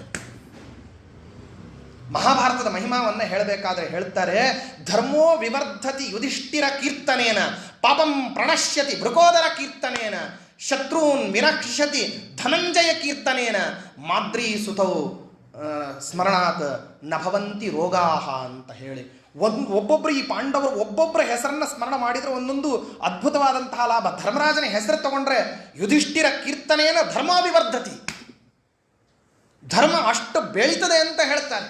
ಏನ್ರಿ ಅದ್ಭುತವಾದಂಥದ್ದು! ಹೆಸರು ಹೇಳಿದರೆ ಇಂಥ ಒಂದು ಪ್ರಯೋಜನನ? ಹೌದು, ಹೆಸರು ಹೇಳಿದರೆ ಅಂಥ ಪ್ರಯೋಜನ ಆಗಬೇಕಂದ್ರೆ ಅವರ ಧರ್ಮಾಚರಣೆಯ ಮಟ್ಟ ಯಾವ ಮಟ್ಟದ್ದಿರಬೇಕು ಊಹೆ ಮಾಡ್ರಿ. ಇಡೀ ಕುರುಕ್ಷೇತ್ರದ 15 ದಿವಸದ ಯುದ್ಧದಲ್ಲಿ ರಥದ ಚಕ್ರ ಭೂಮಿಯ ಸ್ಪರ್ಶ ಮಾಡದೇನೆ ಅಲ್ಲಿರ್ತಕ್ಕಂತಹ ರಕ್ತ ಮಾಂಸ ಮಜ್ಜ ಭರಿತವಾದ ಹೆಣಗಳ ಸಾಲಿನ ಮಧ್ಯದಲ್ಲಿ ಧರ್ಮರಾಜನ ರಥ ಮಾತ್ರ ಭೂಮಿಯನ್ನು ಮುಟ್ತಿರಲಿಲ್ಲ. ಇಡೀ ಸಮಗ್ರವಾದಂತಹ 18 ದಿವಸದ ಯುದ್ಧದ ಸಂದರ್ಭದಲ್ಲಿ ಮಹಾಭಾರತದ ಅಪರೂಪವಾದಂತಹ ಕೌತುಕಭರಿತವಾದಂತಹ ಒಬ್ಬ ವ್ಯಕ್ತಿಯ ಬಗ್ಗೆ ಇರುವಂತಹ ಸ್ವಾರಸ್ಯಕ ಸಂಗತಿಗಳನ್ನು ಹೇಳ್ತಾ ಹೋಗ್ಬಿಟ್ರೆ ಅದೊಂದು ದೊಡ್ಡ ಸಾಲಾಗ್ಬಿಡ್ತದೆ. 18 ದಿವಸದ ಯುದ್ಧದಲ್ಲಿ ಒಬ್ಬ ಅವೈಷ್ಣವನಿಗೂ ಬಿಡದೇನೆ ಪ್ರಹಾರವನ್ನ ಮಾಡಿ ಅವನನ್ನು ಭೂಮಿಯನ್ನು ಬಿಡಿಸಿರತಕ್ಕಂತಹ ಭೀಮಸೇನ ದೇವರು ಒಬ್ಬ ವೈಷ್ಣವನಿಗೂ ಕೂಡ ಏನು ಒಂದು ಅಕ್ಷೋಹಿಣಿ ಸೈನ್ಯ ಅಂತಂದರೆ 1,00,000 ಕಾಲಾಳುಗಳು, 80,000 ರಥಗಳು, 60,000 ಕುದುರೆಗಳು, ಅಷ್ಟೇ ಪದಾತಿದಳ, ಇದನ್ನೆಲ್ಲ ಒಳಗೊಂಡಿದ್ದಕ್ಕೆ 1 ಅಕ್ಷೋಹಿಣಿ ಅಂತಾರಂತೆ. ಇಂಥದ್ದು ಸ್ವಪಕ್ಷ ಪರಪಕ್ಷವನ್ನು ಸೇರಿ 18 ಅಕ್ಷೋಹಿಣಿ ಸೈನ್ಯದ ಮಧ್ಯದಲ್ಲಿ ನಿಂತುಕೊಂಡು ನಿತ್ಯದಲ್ಲಿ 10,000 ಯೋಧರಿಗೆ ಸಮನಾಗಿ ಯುದ್ಧವನ್ನು ಮಾಡತಕ್ಕಂತಹ ಭೀಮಸೇನ ದೇವರು, ನಾಗಾಯುತ ಬಲಸಹಸ್ರರಾಗಿರ್ತಕ್ಕಂತಹ ಭೀಮಸೇನ ದೇವರ ಒಂದು ಪ್ರಹಾರ ಒಬ್ಬ ಅಯೋಗ್ಯ ವ್ಯಕ್ತಿಗೆ, ಅಂದರೆ ಯಾರಿಗೆ ಪ್ರಹಾರ ಬೀಳಬಾರ್ದು ಅವ್ರಿಗೆ ಬೀಳೋ ಹಾಗಿಲ್ಲ, ಯಾರಿಗೆ ಬೀಳಬೇಕು ಅವ್ರಿಗೆ ತಪ್ಪೋ ಹಾಗಿಲ್ಲ. ಎಂಥೆಂಥ ಕುತೂಹಲ! ಮಹಾಭಾರತದ ಒಂದೊಂದು ಆಯಾಮ. ನಿತ್ಯದಲ್ಲಿ 18 ದಿವಸದ ಯುದ್ಧದ ಸಂದರ್ಭದಲ್ಲಿ ಎಲ್ರಿಗೂ ಅಡುಗೆ ಒದಗಿಸ್ಲಿಕ್ಕೆ ವ್ಯವಸ್ಥೆ ಮಾಡಿದ್ರಂತೆ, ಊಟದ ವ್ಯವಸ್ಥೆ. ಸ್ವಪಕ್ಷ ಪರಪಕ್ಷ ಅನ್ನೋ ಪ್ರಭೇದ ಇಲ್ಲದೇನೆ 18 ದಿವಸದ ಯುದ್ಧದಲ್ಲಿಯೂ ಕೂಡ, ಕುರುಕ್ಷೇತ್ರದ ಯುದ್ಧದಲ್ಲಿ ಪಾಲ್ಗೊಂಡಿರ್ತಕ್ಕಂಥ ಸೈನಿಕರಿಗೆ ಎಲ್ರಿಗೂ ಕೂಡ ಅಡುಗೆ ಮಾಡಿ ಬಡಿಸ್ಬೇಕು. ಅಡುಗೆ ಹೆಚ್ಚಾಗಬಾರ್ದು, ಕಡಿಮೆ ಆಗಬಾರ್ದು. ಹೆಂಗೆ ಮಾಡ್ತೀರಿ ಹೇಳ್ರಿ ನೀವು? ಎಷ್ಟು ಜನ ಸಾಯ್ತಾರೆ ಅಂತ ಯಾರಿಗೆ ಗೊತ್ತಿದೆ? ಏನೇನ್ರಿ ಕುತೂಹಲವಾದಂಥ ಅಂಶ. ಅಡುಗೆ ಮಾಡೋನು ಎಲ್ಲಿಂದ ಬಂದಿದ್ದ ಅಂತಂದ್ರೆ ಉಡುಪಿಯಿಂದ ಬಂದಿದ್ದಂತೆ. ನೋಡ್ರಿ, ಅವತ್ತಿನಿಂದನೂ ಅಡುಗೆಗೆ ಪ್ರಸಿದ್ಧರವರು. ಅವನಿಗೆ ಅಡುಗೆ ಮಾಡುವಂತಹ ಸಂದರ್ಭದಲ್ಲಿ ಇಷ್ಟೇ ಜನ ನಾಳೆ ಬದುಕ್ತಾರೆ, ಇಷ್ಟು ಜನ ಸಾಯ್ತಾರೆ ಅಂತ ಹೆಂಗೆ ಗೊತ್ತಾಗಬೇಕು? ಸೂರ್ಯಾಸ್ತ ಆದ ನಂತರದಲ್ಲಿ ಕೃಷ್ಣ ಪರಮಾತ್ಮನ ಎದುರಿಗೆ ಬಂದು ನಿಂತ್ಕೊಂತಿದ್ದಂತೆ. ಸುಮ್ಮನೆ ಅಡುಗೆ ಅವನು ನಾಳೆ ಎಷ್ಟು ಜನ ಅಂತ ಕೇಳಬೇಕು ಅಂತ ಅವನ ಮುಖಭಾವ, ನಾಳೆ ಎಷ್ಟು ಜನರಿಗೆ ಅಡುಗೆ ಮಾಡಲಿ ಅಂಥೇಳಿ ನಿಂತಿರ್ಬೇಕು ಅವನು. ಪರಮಾತ್ಮ ಏನು ಮಾಡ್ತಿದ್ದ ಅಂತಂದರೆ ಕಡಲೆಕಾಯಿ ಬೀಜ ತಿಂತಾ ಇರ್ತಿದ್ದಂತೆ. ತಿಂದಾಗ ಎಷ್ಟು ಸಿಪ್ಪೆ ಕೆಳಗೆ ಹಾಕಿರ್ತಿದ್ನೋ ಅಷ್ಟು 1000 ಜನರಿಗೆ ನಾಳೆ ಅಡಿಗೆ ಅಂತ ಲೆಕ್ಕ. ಉಳಿದವರು ಇಲ್ಲಿಂದ ಪರಂಧಾಮಕ್ಕೆ ಹೋಗ್ತಾರೆ ಅಂತ. ಹೆಂಗಿದೆ? ಈ ರೀತಿಯಾದಂತಹ ಒಂದು ವಿನೂತನವಾದಂತಹ ಲೆಕ್ಕದ ಪದ್ಧತಿನೇ ಜಗತ್ತಿನಲ್ಲಿ ಯಾರ್ಯಾರಿಗೂ ಗೊತ್ತಾಗಿರಬಾರ್ದು. ಇದನ್ನು 1 ದಿವಸ ಆದ್ರೆ ವಾಸಿ. ಈ ವೇರಿಯೇಷನ್ಸನ್ನು 18 ದಿವಸನೂ ಅವನೇನು ಮಾಡ್ತಿದ್ದಂದ್ರೆ ನಿತ್ಯದಲ್ಲಿ ನೋಡ್ತಿದ್ದಂಥವನು. ಪ್ರಾಪ್ತವಾಗಿರ್ತಕ್ಕಂತಹ ಪ್ರತಿಯೊಂದು ಪಾತ್ರ ಪ್ರಪಂಚದ ಬಗ್ಗೆ ಕೌತೂಹಲ ಭರಿತವಾಗಿರ್ತಕ್ಕಂತಹ ವೃತ್ತಾಂತಗಳನ್ನು ಇಂಥದ್ದನ್ನೆಲ್ಲ ನಿರೂಪಣೆ ಮಾಡ್ತಾರೆ. ಇದನ್ನೆಲ್ಲ ಕೇಳಿ ದುರ್ಯೋಧನ ನಡಿಗೆ ಹೋಗಿಬಿಡ್ತಾನೆ. ಅಲ್ಲ, ಇದೆಲ್ಲ ವಾಸ್ತವದಲ್ಲಿ ಹಿಂಗಿದೆ ಅಂತಂದರೆ ನನ್ನ ಬೇಹುಗಾರರಿಗೆ ಯಾಕೆ ಸಿಕ್ಕಿಲ್ಲ ಅಂದರೆ ದೈವಾನುಗ್ರಹದ ಬಲ ಆ ರೀತಿ ಇರೋದ್ರಿಂದಾಗಿ ಸಿಗ್ಲಿಕ್ಕೆ ಶಕ್ಯ ಇಲ್ಲ. ಆವಾಗ ಕನ್ವಿನ್ಸ್ ಆದನಂತ ದುರ್ಯೋಧನ. ಏನು ಮಾಡಬೇಕು? ತಕ್ಷಣ ಯೋಚನೆ ಮಾಡ್ದ. ಮಹಾಬುದ್ಧಿವಂತ. ಇವತ್ತೆಲ್ಲ ಏನು ಸೆನ್ಸಸ್ ಮಾಡ್ತಾರೆ ನೋಡ್ರಿ, ಇದು ದುರ್ಯೋಧನ ಗುರುಭ್ಯೋನ ಮಹಾನ್.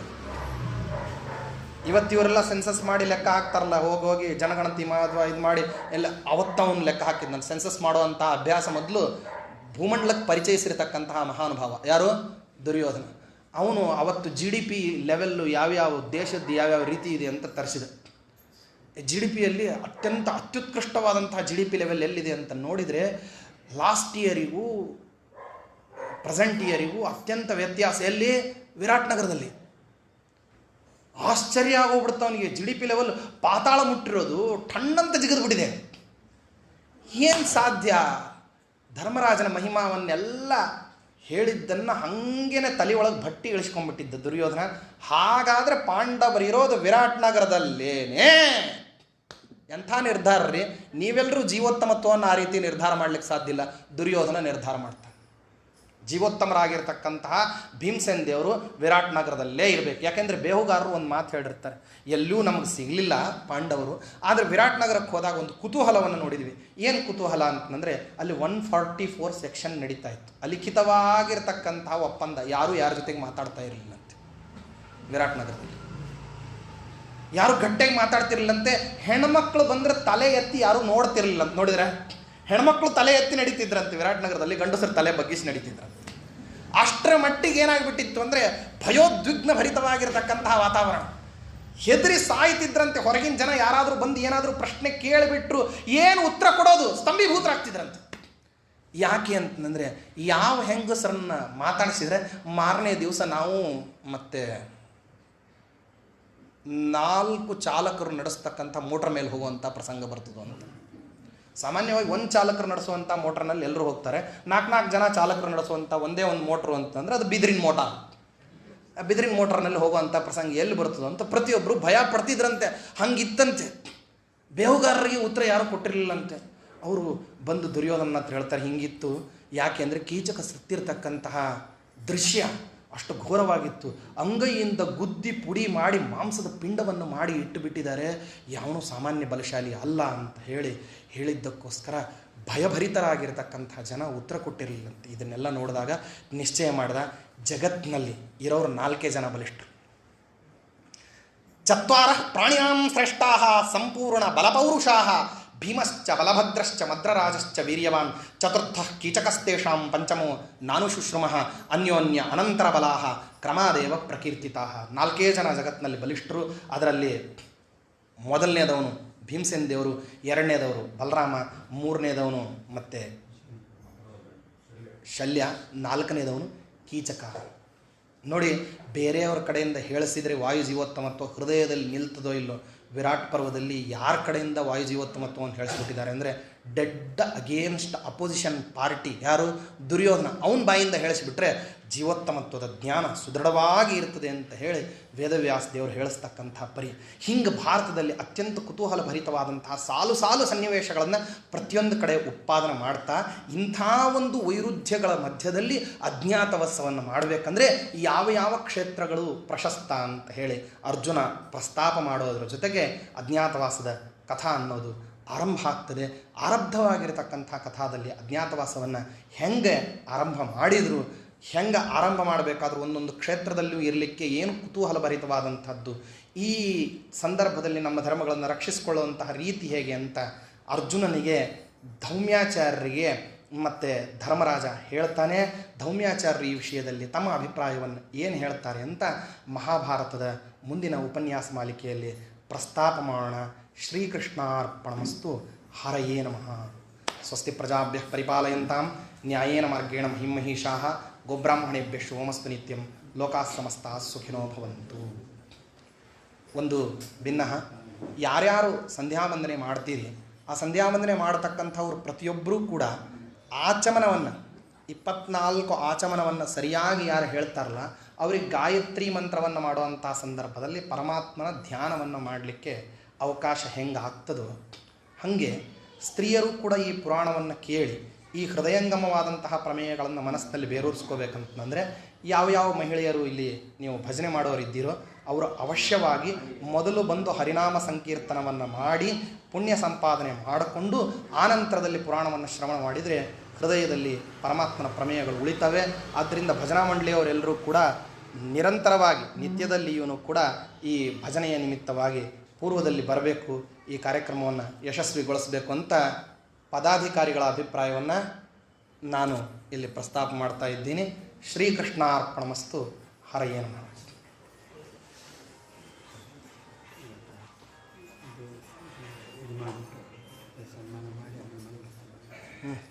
ಯಾರಿಗೆ? ಹಾಂ ಸರಿ. ಅಲ್ಲ, ಮಂಗಳಾರತಿ ಮೊದಲು ಮಾಡ್ಬೋದು, ಆಮೇಲೆ ಸರಿ. ಮಂಗಳ ಹಾಂ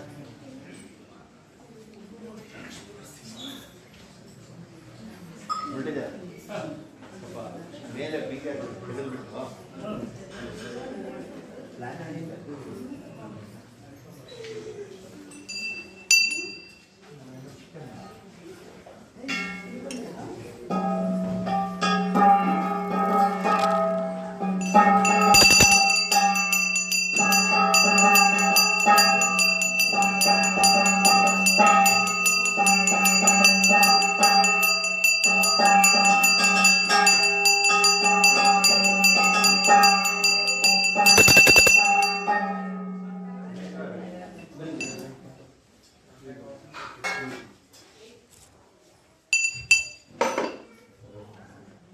ಹೊರಟು